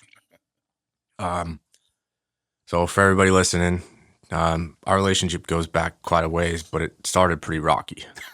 To say the least. I brought up previously, you were the guy that I mentioned that I got onto a team with and had to co-lead with, and I just did not like you. Like, I didn't like you at all. I'm not very likable. No, you are, but it was one of these things where full transparency for me is I had left something good and gotten somewhere great, and I was excited about what we were doing. Like, I hunted it down. I heard about it. I found out about it. They're starting this new big program. It's going to be based overseas. It's dynamic, big team, big structure, cool capabilities. We're doing everything from like covert, low profile, high profile. The principal's notable, going to be interesting to work for. There's a family office structure, so you're not really dealing with too much. And then it's like, oh, it's going to be siloed. So we're doing our own thing. Like, we make it work. And I was like, hell yeah, I'm in. And I got there and I just thought that, again, like, everybody's got an ego. And I had one. I did too. Yeah, and we butted heads pretty hard. And I thought that I was supposed to be doing more. And it turned out I was doing the same thing as you, and we had to do it together. And even the first operation just pissed me off, because I show up to this Caribbean island and you had already been there for a few weeks. You knew better, you knew what was going on, and you were put in the position by who was in charge at the time to staff this trip and to get us going. And sure enough, like, Nate shows up and I get put on night shifts by who other than you, Greg. And then, I even made a mistake on that one trip too, where it's like one of our guys that we're really close to, he was the one I was supposed to be relieving. And it's like my second shift. I think I was just running late, and like we were self-driving. So you're coming across town, driving, on the island and whatnot, and like getting to the location where all the principals and the friends were at. And I showed up late. And then me and him started butting heads to some degree. But the funny thing too is it's that you don't always have to like who you're working with right away. You need to figure out how to get to an end goal. And then the goal needs to be, again, background. We're driven off of mission success and driven off of being bigger than ourselves and like focused on more in a servant mentality industry where we're supposed to be protecting and focused on somebody else. And if we're discombobulated and disgruntled and having a hard time getting there, and we're not going to get there. And so we sat down. Yeah, I remember, I think it was one of the first nights that you were there. We put the other guys on shift so that you and me could just go sit down, have a drink, just get to know each other. Because like I'd heard your name throughout the industry before, and I think you said that you had heard about me a little bit before. And so we just got a couple of drinks and we were just like, all right, how are we going to make this work? I think one of the first things that you said was like, yeah, I've heard of you. Heard you're a real asshole. I was like, oh yeah, I am. Yeah. But Yeah, you know what? that's true. At the end of the day, we are here for a reason. Yeah. We both kind of have somewhat of an idea of what we're doing. So we got to just find a way to make this work. Yeah, I think the conversation literally was, correct me if I'm wrong, but I think I actually said, we have to just figure out how to make this work together. Yeah. And I'm realizing now that like, I've got to get out of myself. And I was pretty transparent and like called myself out. And I'm like, I don't know why I feel the way that I do, but I feel like I just don't like you. But I realized that we have to make this work together. And the only way we're going to do that is together.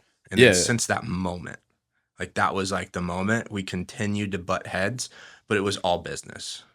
And I think that was the common thing that we had that like kind of solidified that this was going to work is like, we realized that, you know, you might not like me.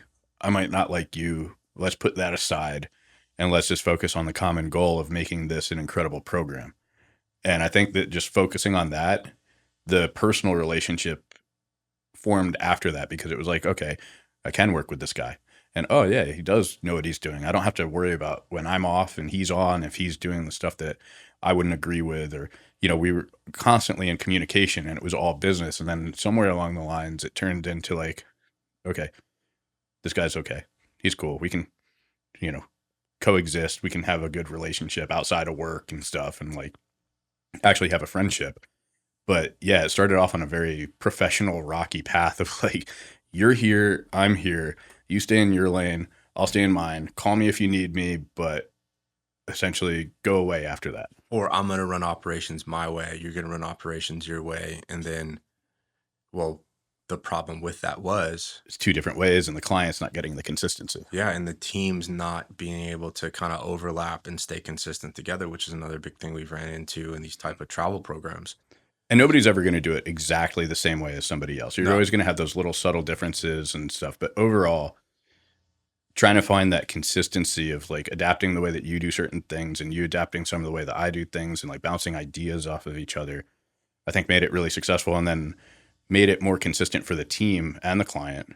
But it made it easier for the team to be like, okay, I'm working for Greg now on this rotation. I have to change everything that I did from Nate to him. Instead of the way that it turned out, it was like, okay, I can still do the stuff I was doing for Nate, maybe tweak a little bit, you know, maybe the comms are a little bit differently or something like that, but I can generally just do the same thing. And I think a couple of the employees really made that apparent. A couple of trips, they were like, yeah, well, that's how we did it for Nate. And it worked. It's like, okay, you know what, let's run with that. Yeah, and the same thing too. We would talk on the phone, Mhm. and it got to the point where we would call each other, and you just got done, and we're trying to create some sort of like continuity in operations. Keep it consistent, keep it the same or close to, right? Yeah.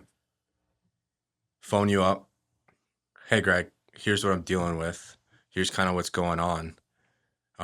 It's pretty hot, fast, and in a hurry.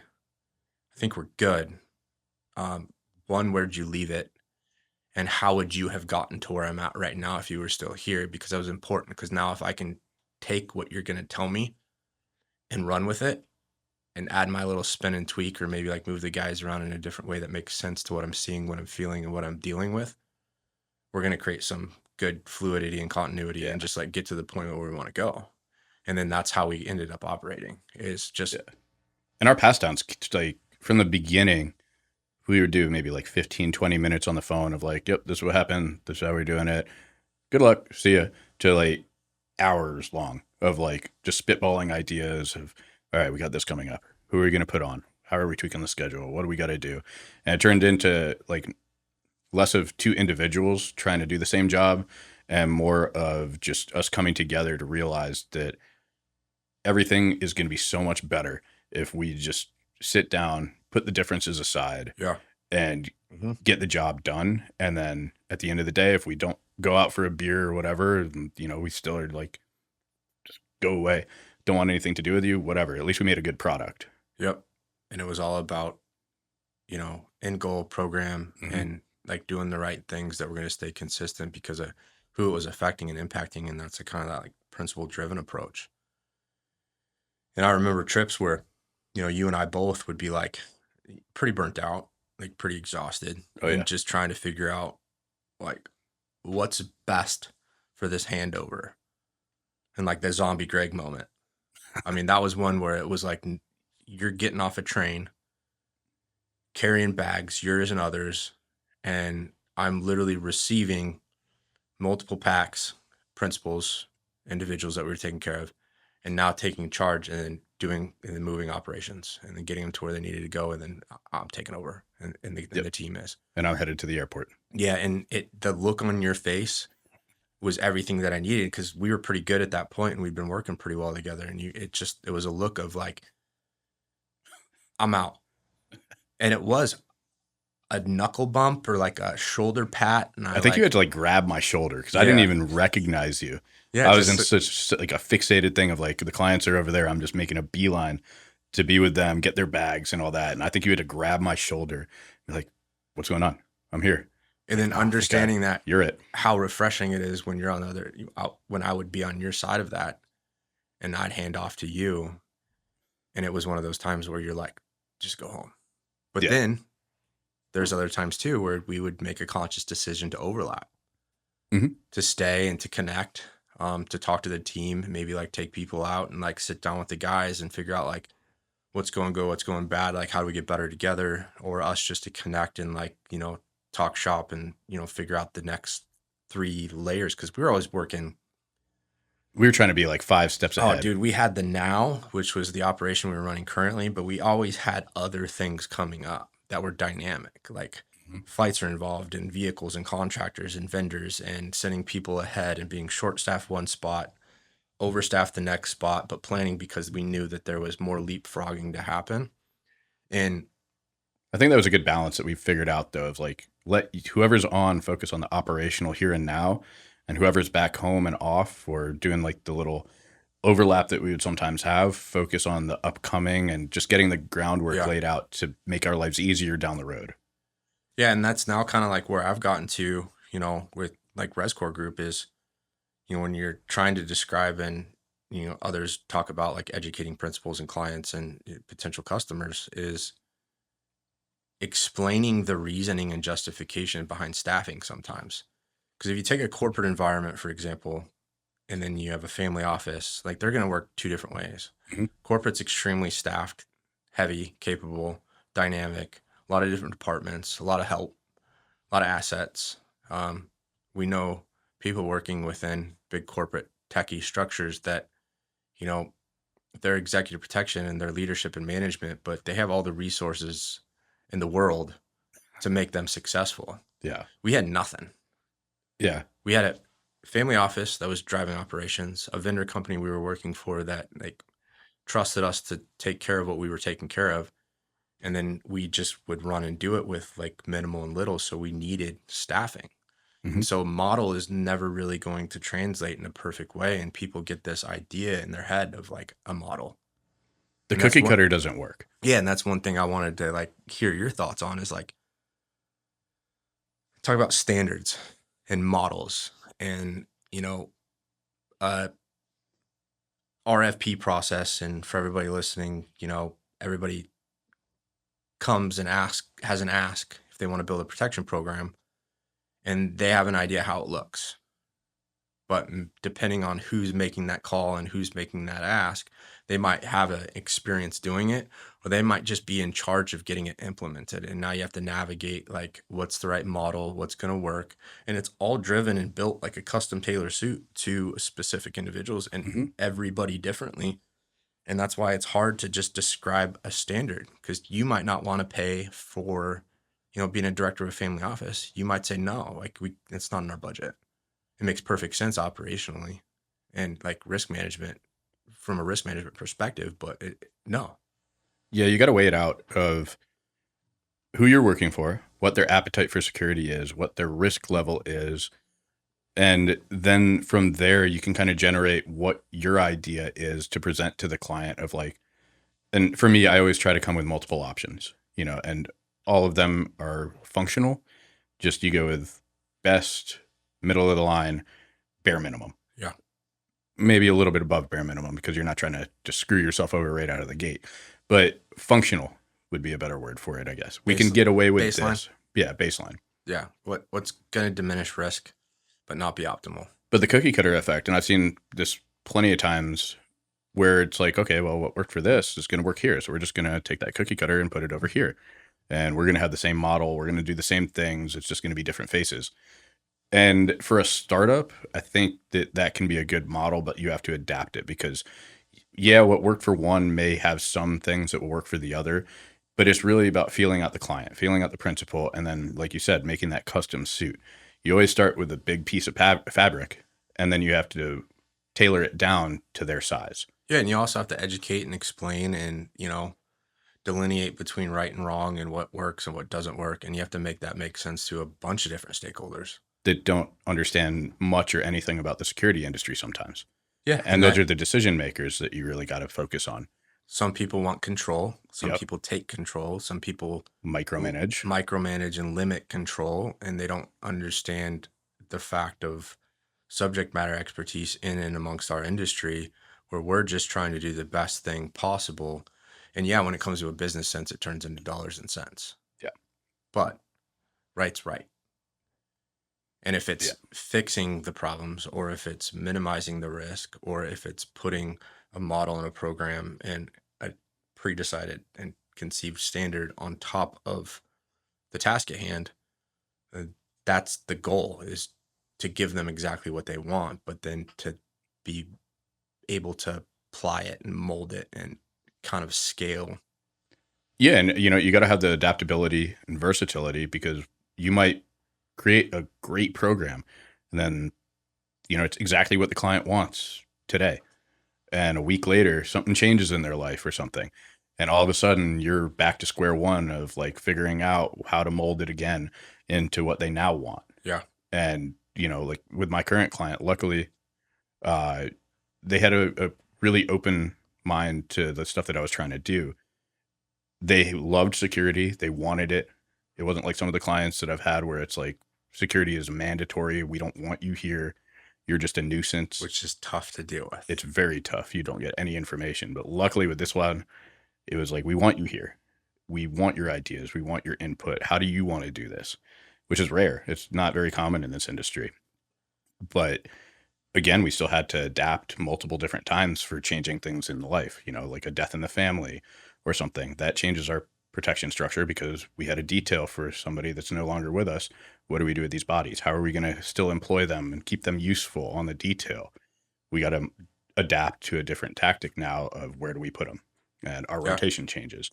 And, unfortunately, sometimes you got to get rid of some people when certain things like that happen, but it's business at the end of the day. So the cookie cutter effect or cookie cutter model really doesn't work in this industry in the long run. And a lot of the places that are trying to adapt that, and, a lot of corporate security places are trying to do that of like, we have multiple executives. You're going to get the exact same package, just with different faces for principal A, B, and C. It's like, well, that's great, but principal A is totally different. They might be single, family on principal B, like totally different lifestyle on principal C. And you can't have that cookie cutter. No. You have to mold it and find the personalities that are going to mesh with the client, because at the end of the day, the client has to be comfortable with the people that they have. All day, every day. And you don't want that revolving door of people coming in and out trying to find the perfect fit. You just have to be able to read people. You have to understand the personalities, and you have to be able to find the people that are going to mesh well with them, so they want to come to you for certain things. Yep. Now you take there's companies out there, and like, let's just talk in like a vendor approach, because we both work that sides of the house and building and managing and scaling programs to all sorts of different people. But there's people out there and there's companies out there that are so regimented and controlled that they just are, they're not going to take on a customer or a client to build a program because they're not meeting their standard, or they're not, like, for example, a lot of residential security aspects of many different things might result in guys and gals sitting in a car outside of a residence 12 hours a day, California labor laws, and you're dealing with all these like nuances of like break times and meal times and like now how many bodies, but budget's constrained. And there's other people that would go, no, like, we're not going to do that. They need a CP, or like a command post, a room to work out of. Like, it has to be this way. You have to have this. You have to have that. And I think we're kind of like leaning now towards this industry standard of changing the standards and building and molding and tailoring versus being regimented and controlled. And I think those types of mentalities, when you can't mold and blend and bend your own discomfort to make it work for a principle, it's, it's changing for sure. It is, but I mean, on that, nobody wants to sit in a vehicle for 12 hours a day on shift. No. It's not comfortable. It's not glamorous. It's not anything. Like, it sucks. I've been there, done it. Can't say I ever want to do it again. But from a budgetary standpoint, like, some of the places that these principals live, because some of them, they're not like buying a house planning like, oh yeah, one day I'm going to have a security team. They're not thinking about that. They're trying to make their family the most comfortable. They're trying to be in the area that fits for them.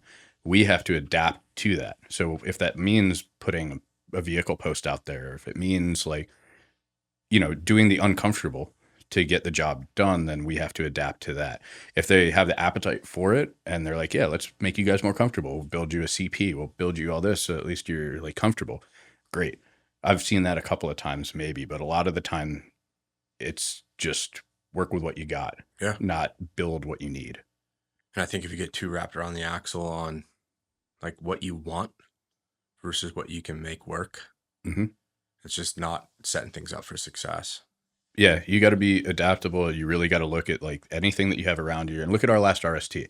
Yeah. Like, how many times did we go back and forth? Like, because I felt bad for those guys. The residential security team? Yeah. I felt so bad for those guys. We had them out on the beach for 12-hour shifts in monsoons and, rainy season and stuff. Like, I felt so bad for those guys. And like, I know we had so many conversations about like, okay, how do we make this more comfortable? How do we at least keep them dry? Like, how do we do all this stuff without standing out? So the principal is not like, what the hell is that? Like, why is there a new structure out here? Yeah, it needs to make sense to everybody. Yeah. And those guys were studs. Like, they rain, shine, night, day, they were out there. I mean, there was plenty of complaining and stuff, rightfully so.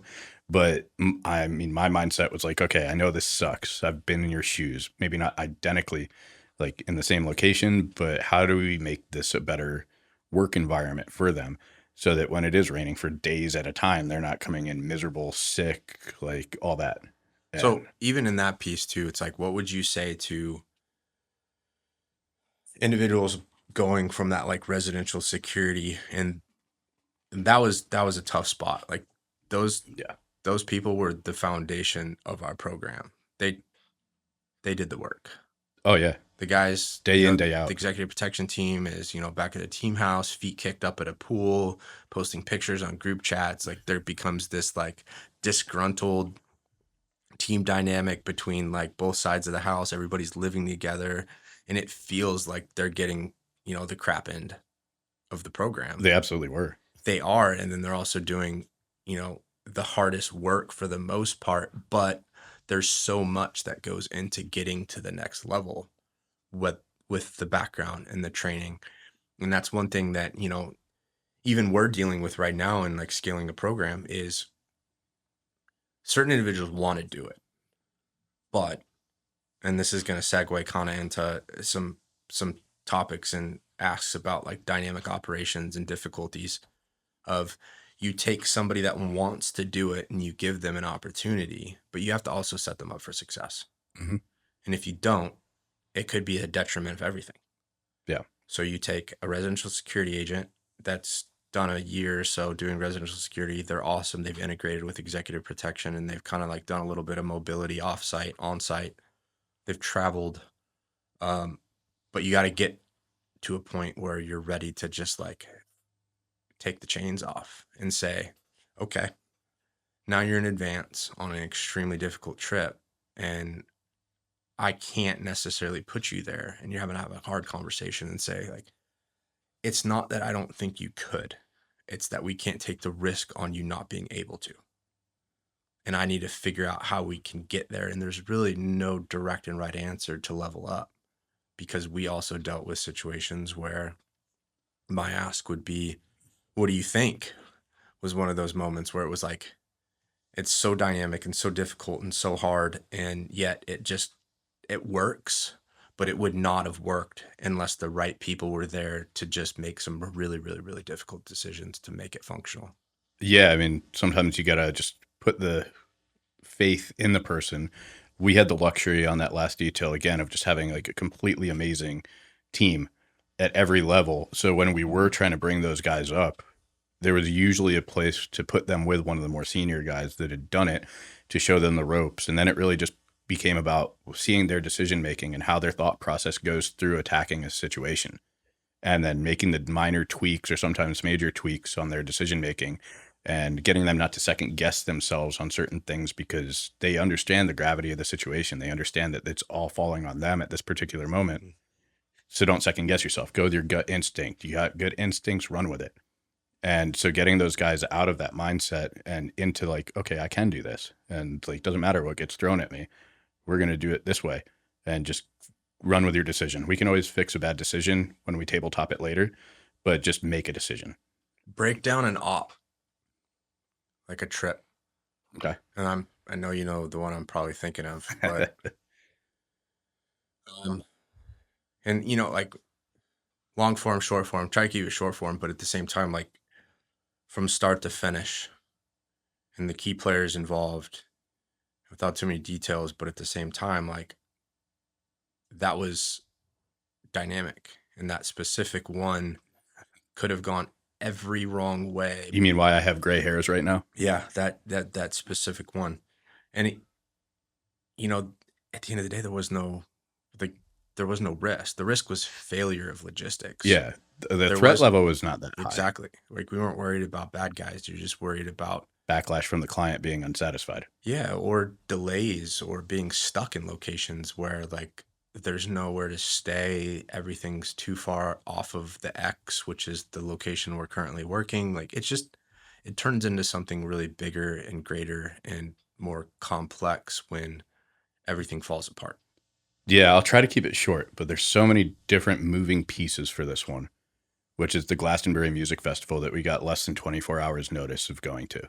Yeah. And so it started out, we were in Europe and a different country from the festival. And it was a text message essentially saying, hey, tomorrow I want to go see so-and-so perform at this music festival. Cool. What do I do now? So we're scrambling because it's like, okay, the logistics part of it, this is in the middle of nowhere. It's not like there's an airport within driving distance comfortably for the client. So we're looking into helicopters. Okay.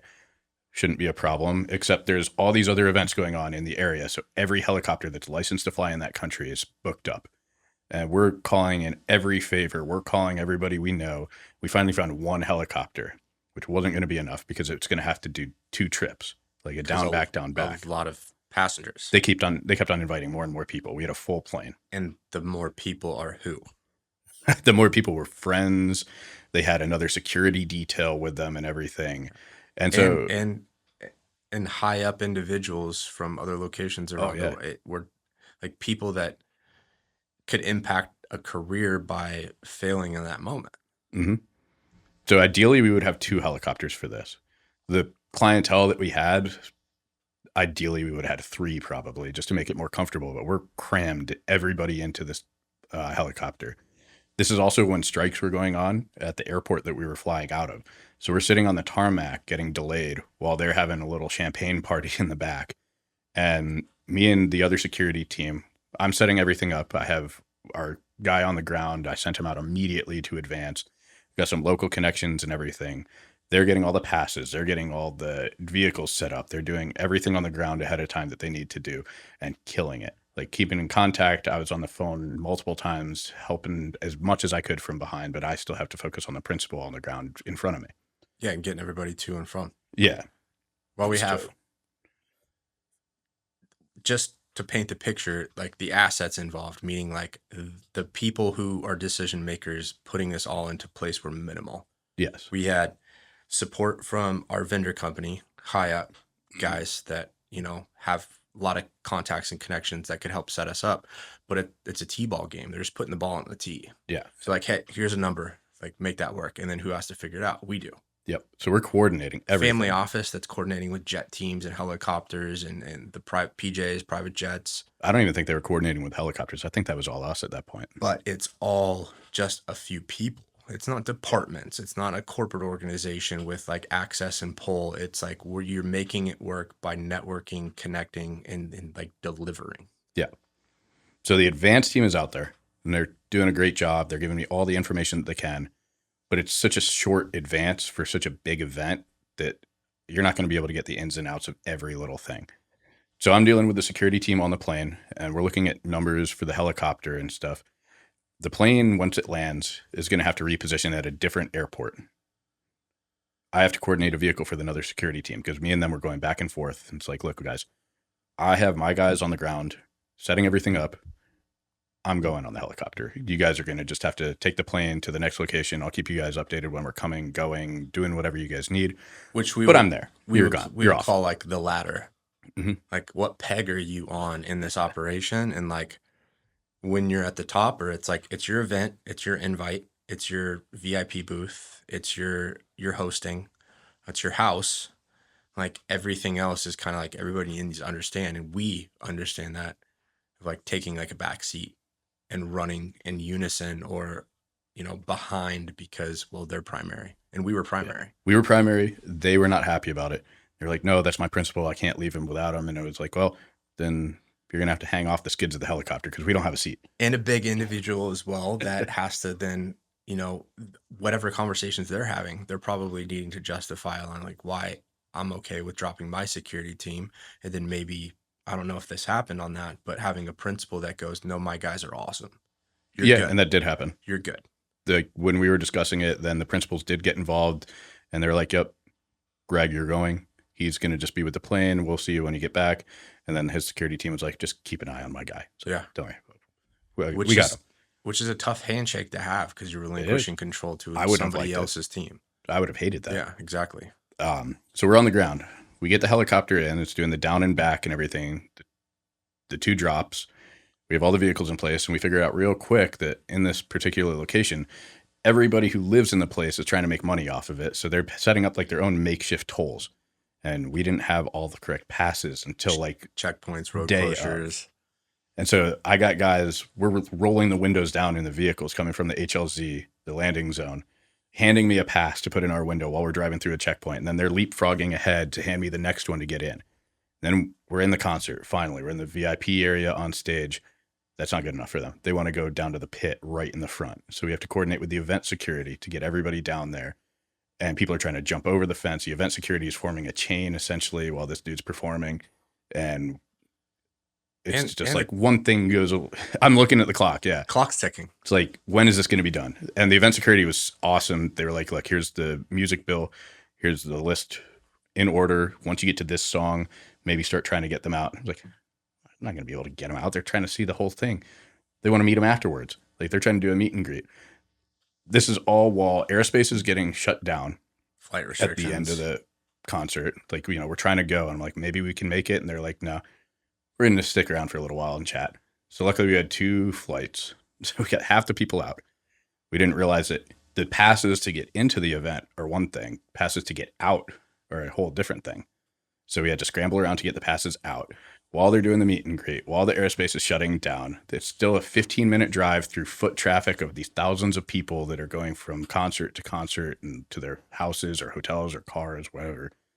And we finally get to the last minute or two where they're allowing helicopters to fly. And off in the distance, I just hear the rotors. Finally got through all the checkpoints. We had to get escorts and stuff. I don't know how much money we paid for these people to just escort us with their unlimited passes. The advanced guys, they were running around like crazy trying to figure out who's going to be able to escort us and get us to the HLZ, because there's no way we're trying to spend the night there. There's no hotels. There's no setup for anything. And nothing's in good distance. No, nothing at all. And so we finally hear the helicopter while they're picking up all the chem lights and like the HLZ stuff. And it lands, we get everybody on, and they try to come over and tell us, you guys can't fly. Because it's not a normal landing area. No, this was just up on a hilltop. It was ad hoc, put in place to kind of get extra high profile individuals into this area. I think we were the only ones, faster. actually. I didn't see any other helicopters coming in or out. I think we were the only ones. And so these people that are controlling the HLZ are coming over while we're loaded up into the helicopter saying, you guys can't fly. You're stuck here for the night. And I just looked at the pilots. I was like, I didn't hear anything. Go. We lift off while these guys are screaming and waving their hands to tell us not to, because we're technically like 3 or 4 minutes after the airspace is shut down. Yep. We get to the new airport where the other security team is waiting to greet. They're already on the plane. And then we reach another 3-hour delay because there's a shutdown at the arrival airport. So again, they go back to their champagne party, blasting music. I get calls from everybody that was helping coordinate and stuff. And it's like, yeah, I think that's just like 10 years off of my life, but we're good. We're on the plane waiting to go. I called the advanced team. I was like, you guys need to go get some drinks, some food, whatever you guys want, put it on the company card, enjoy yourselves. Amazing job. I'm going to hopefully not have a heart attack here from the stress that this has caused. Yeah. And again, this is why I have gray hairs now, because of the stuff like that, because you're just so worried about like, it probably wasn't a make or break moment for the success of the program, but it felt like that in the moment of like, if we can't pull this off, the client's going to look at it and be like, well, then what do we have you guys for? I got all this money and you guys can't even get me to a concert. Yeah. And then that's why we make things work. Yeah. And the individual we had on the ground at that time, and like my brief perspective is, I'm now the director and you're my right hand, me when I'm not there, and you're doing it. And there's only so much I can do from chat groups and seeing the comms come through and the flight teams and everything else. And then the delays.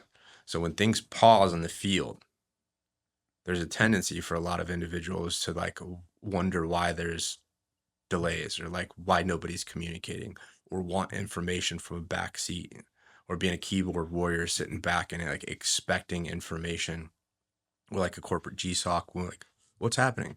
You know, people are getting too involved and want information. For us, for me, it was like,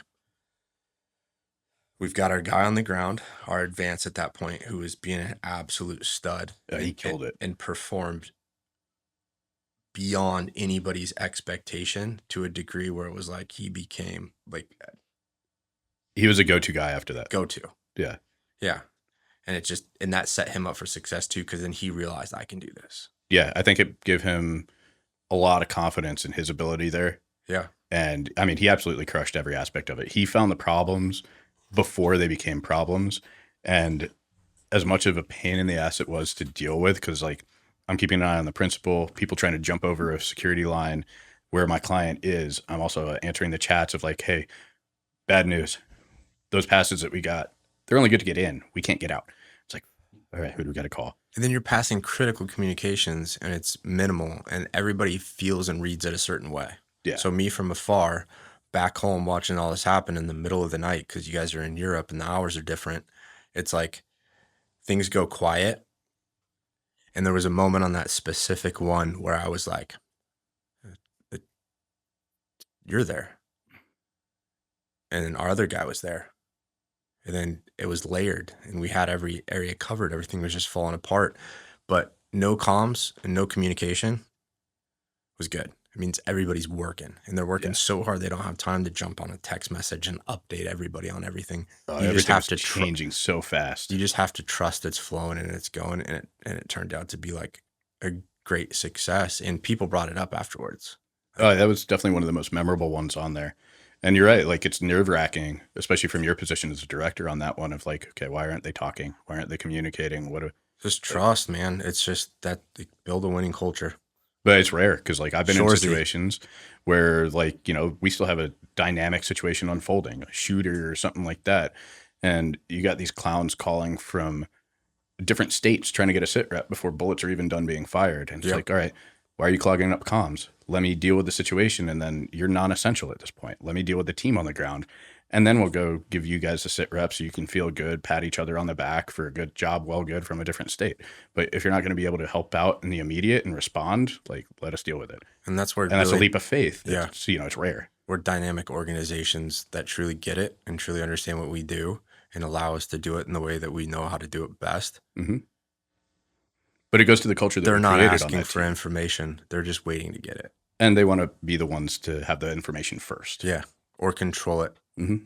Or expect that they're supposed to be getting it before somebody else. And it's like, no, I'm sorry. But like, for example, if you're the executive assistant and like the main person in charge of being like the number 2 to the principal, you're not on the ground. We're in control. Like, it's our game, it's our show, and we're going to do it in the way that we need to do it, because like input at that point, it's not about personalities or like who thinks what's right and who thinks what's wrong. It's about what's going to be effective and operational and consistent. Yeah. And it was it the best way to do things? I'm sure we could have done it certain things better, but that's why we have AAR. So that the next time it comes up, we approach all those subjects and we figure out like, okay, this could have been better. Let's do it this way next time. Let's, tweak this communication. Let's, sit down and actually pinpoint everything that we can improve and sustain, instead of in the moment of like, why are you guys doing this? And try to change things immediately on the ground. And we had a bunch of instances on that detail where it was like, okay, operations are already going.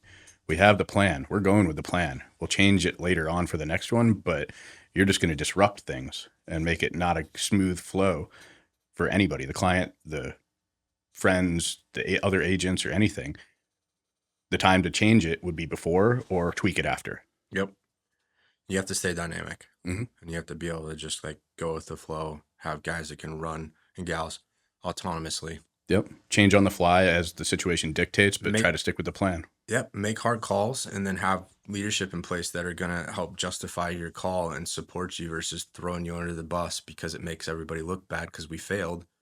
But it's like, no, the right things were done. It just wasn't going to succeed in many ways. And like being able to take those consequences. Well, let's do the rapid fire session. Just going through some specific questions and like kind of seeing what you have input on and what you got. But to caveat of what we just talked about, that's just, 20, 30 minutes of one story, and we've got hundreds. Yeah, I tried to keep it short there, but that was such a crazy one. And there was other ones. And you're talking like stories from, Europe and Africa and every corner of the earth, all over Asia, like all over the world. Yeah. Consistently, over and over and over again. Yep. Working as a siloed team, self-functional, self-consistent with everything down to, medical direction and programs with pararescuemen that were working for us that were carrying narcotics, and we could really just truly treat. I think some of them went missing, if I'm not mistaken. Yeah, no, well, yeah. We won't talk about that, but all right, here we go. So what are 3 rules you live by now that you didn't when you started? Everybody has something to offer, so don't discount anybody. Leave yourself a buffer, whether that's car rides, plane rides, whatever. Never take the first flight or the last flight. Give yourself room on either way to adjust. That's good. Eat when you can, because you never know when you're going to have those 18-hour days on the go and you just don't eat and you're cranky as hell and pissing the team off because you're just hangry as hell. Yeah, we all despise the team guy that's food focused and driven. How many times do you think that the team had to go bring you food because we just were stuck doing something and you just like all the time, caveman style, grab a steak and just bite into it? Hey, build a winning culture. Yeah. The team was taking care of us because we were taking care of them by, you know what I mean? Like it's a good thing. All right. Most underrated skill in protection. Humbleness. Ooh. The egos, like we talked about, everybody has an ego, but being able to put that ego aside for, whether it's dealing with another agent, leadership, client, anything, like at the end of the day, there's so many badasses in this industry. They've done a lot of stuff and they have every right to have the ego about them, but you just got to put that aside for the betterment of the operation, for the team and everything. And like, you're not always going to be the badass. You're not going to be the shooter. You're sometimes going to be getting the coffee or be the errand boy and stuff. So being able to put the ego aside and, humble yourself to this is my role, and understand that at the end of the day, this is just one errand. You know, tomorrow maybe I'll be doing something else, but just not having that ego about you that nothing is beneath you.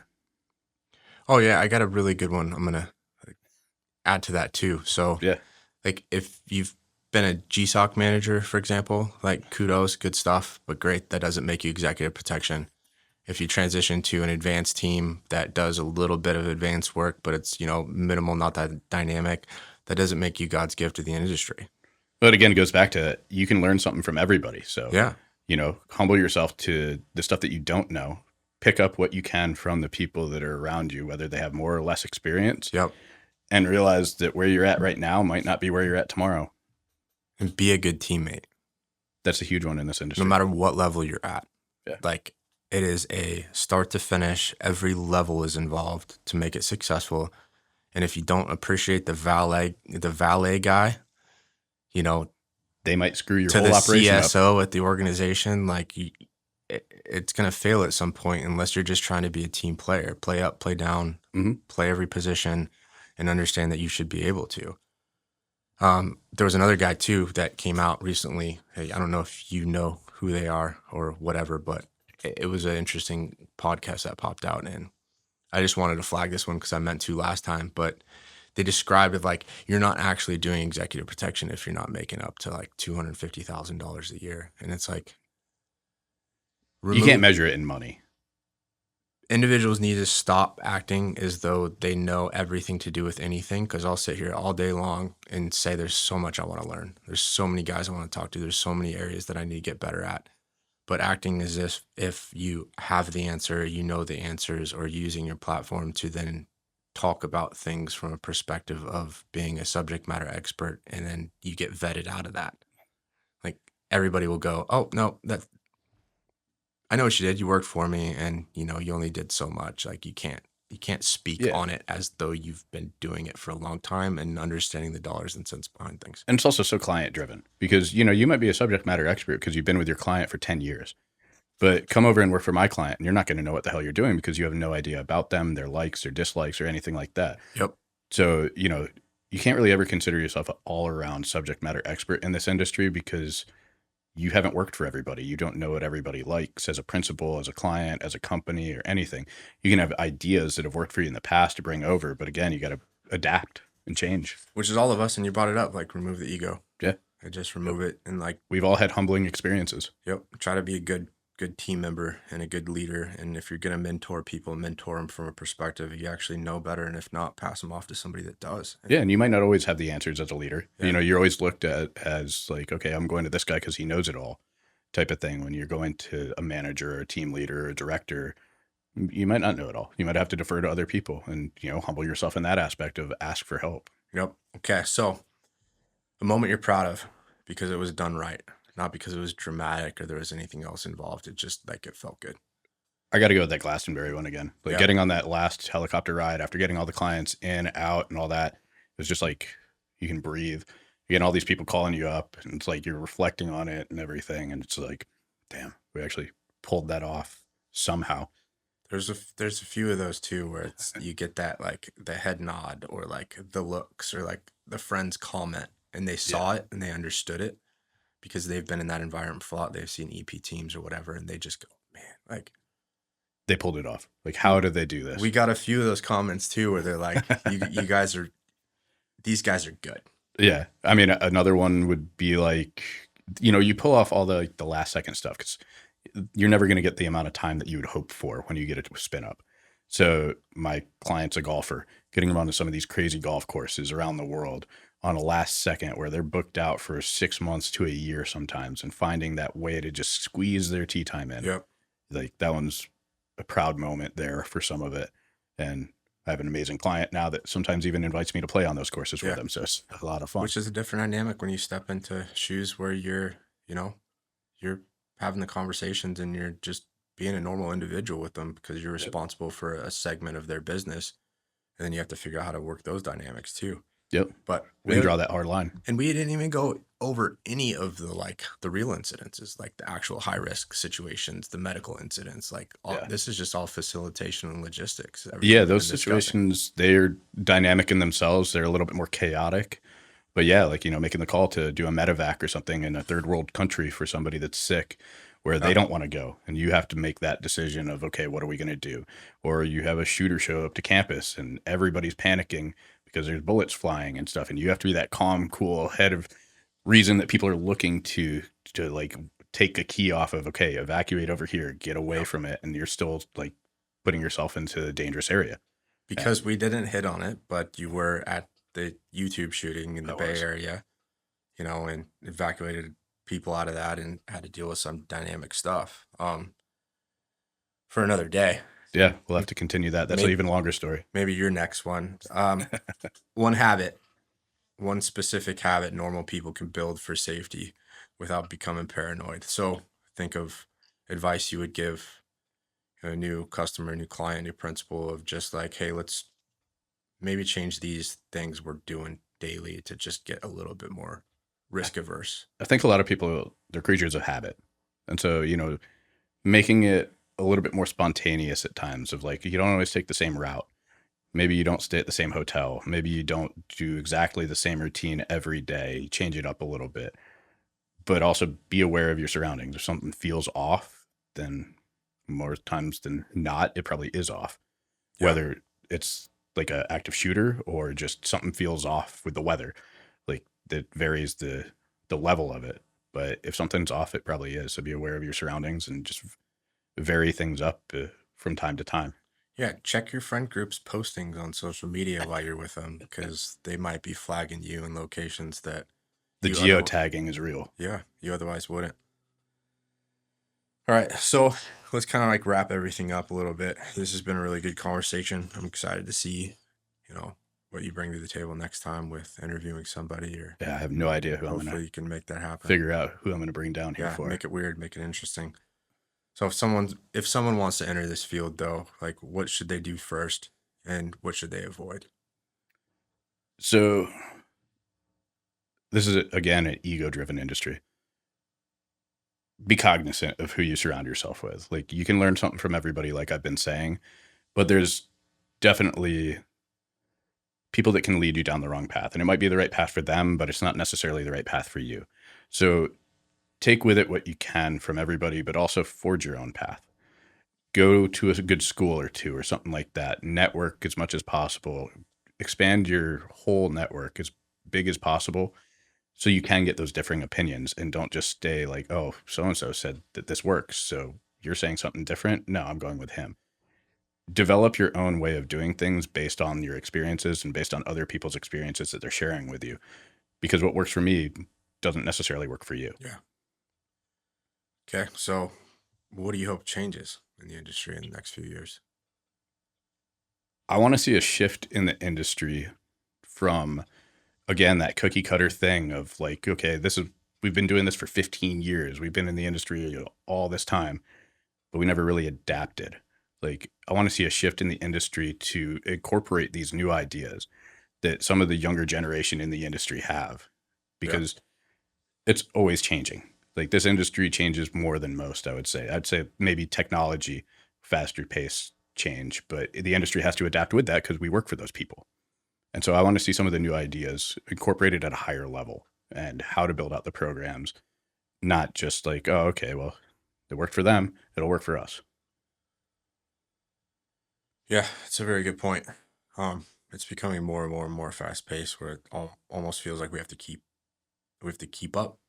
And the technology that we use changes constantly, the tools at our disposal are really awesome now. The 1980s, 1990s book written by the old heads of, how to do protection work it's becoming different and more dynamic. Yeah. The fundamentals are still there for sure. Yeah, but you're not going to be wearing the suit and tie with the earpiece looking real Secret Service and useless. Yeah. These days. Like, how many times did we wear a suit on the last detail? I mean, one. I think one. Yeah. Other than that, like the majority of it, we were in board shorts and tank tops and flip flops, like blending in and everything. Yeah. Not wearing the body armor, no earpieces. Comms were horrible down there, so we had to adapt to different stuff. Yeah, not running around in this armored Suburbans and multiple car packages, getting away from screening and blocking roads to move around. Yeah, you're not transitioning blocking. Into, ripping around in a Jeep Wrangler and side-by-sides. Those are fun, by the way. Yeah, they're real fun. I hated keeping up with them, but they were fun. So is there anything like we didn't go over that you kind of just wish people understood about like our work and, what we do in a short couple sentences? It's not glamorous all the time. Like you have those glory moments where, you're at the fancy event with the client and everything's going good and you feel like, yeah, I made it.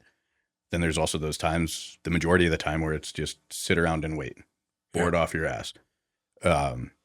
When you get into like the leadership part, there's not as much of that because there's always some admin thing or something to keep you occupied, but then you drop it immediately for an op or something. Yeah, the last time I get a look at a schedule is probably the retirement days. Yeah. Like there's spreadsheets. always something going on, but a lot of it's just like the boring behind the scenes, setting yourself and your team up for success down the road. It's not the running and gunning and not the Hollywooded up in the movies or whatever of like the bodyguard doing whatever. Like there's so much behind the scenes that's just not glamorous. It's not glorified or anything, but that's what really makes it successful.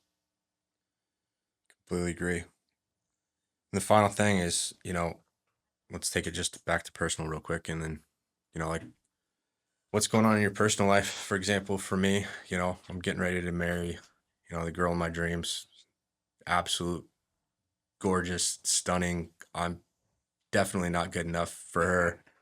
I know we're going to have to grab drinks later and I'm going to sit her down and be like, what the hell are you thinking? Yeah, I know. But no, and like those getting ready to, start a family and get married at the end of the month and kind of like take that next phase and step. And like, I'm really looking forward to stuff like that beyond, the work and then like figuring out that balance in between. And, we've talked a lot about that too. Like, yeah, it's a hard thing to do the work-life and like balance. what you're excited about. And like, that's my whole life. Like she's my whole life. And I'm just like, that's my next step. And I'm trying to just do this better to get there than now thinking like kids and family and whatnot. It's like, what's that for you? I think the first big step for me, I just recently put my resignation in for my current client to start exploring some other stuff and, see where that leads me. I don't know if it's going to be jumping right onto another program, if it's going to be working like the back end on some things, do more consulting or whatnot. I kind of am leaving the door open for quite a bit, which is nerve-wracking at the same time as exciting. It always is. But I think the biggest first step for me right now is getting back home, moving back home, not living outside of the area for a little while and actually just, focusing on me, my relationship and everything for a little while and getting my life to where I want it to be. And then I'll focus on the next aspect for work after that. But, this industry, it's all about timing, right place, right time. Sometimes things just fall into your lap and it's like, oh yeah, this is the right fit. You don't have any control over it. So I say I might want to take a couple of months off, but that might be a dream at this point. We'll see.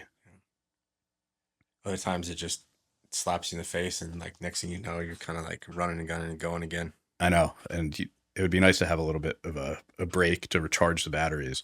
But, you can't control when things happen. Sometimes they all happen for a reason.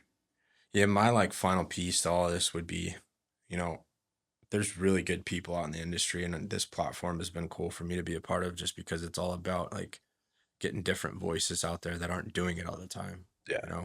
We don't do this.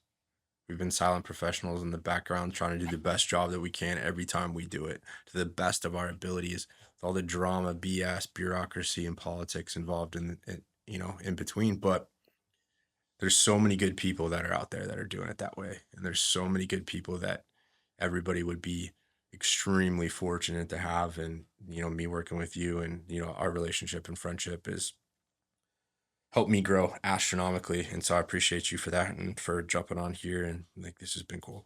Yeah. I don't think there's very many people I would have been jumping on a podcast for. So yeah, we were both really hesitant to do it, but yeah, now we're here.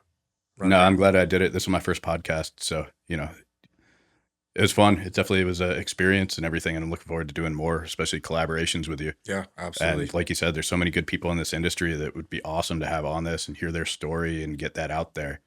And we've had the pleasure of working with a lot of them, and there's a ton that we haven't worked with. So yeah, it's a very awesome platform, and got to thank the people putting this on for inviting us on here and getting everybody a little bit of their screen time to share their story. Yeah, 1000%. It's been good. Well, brother, that's it. All right, we're done.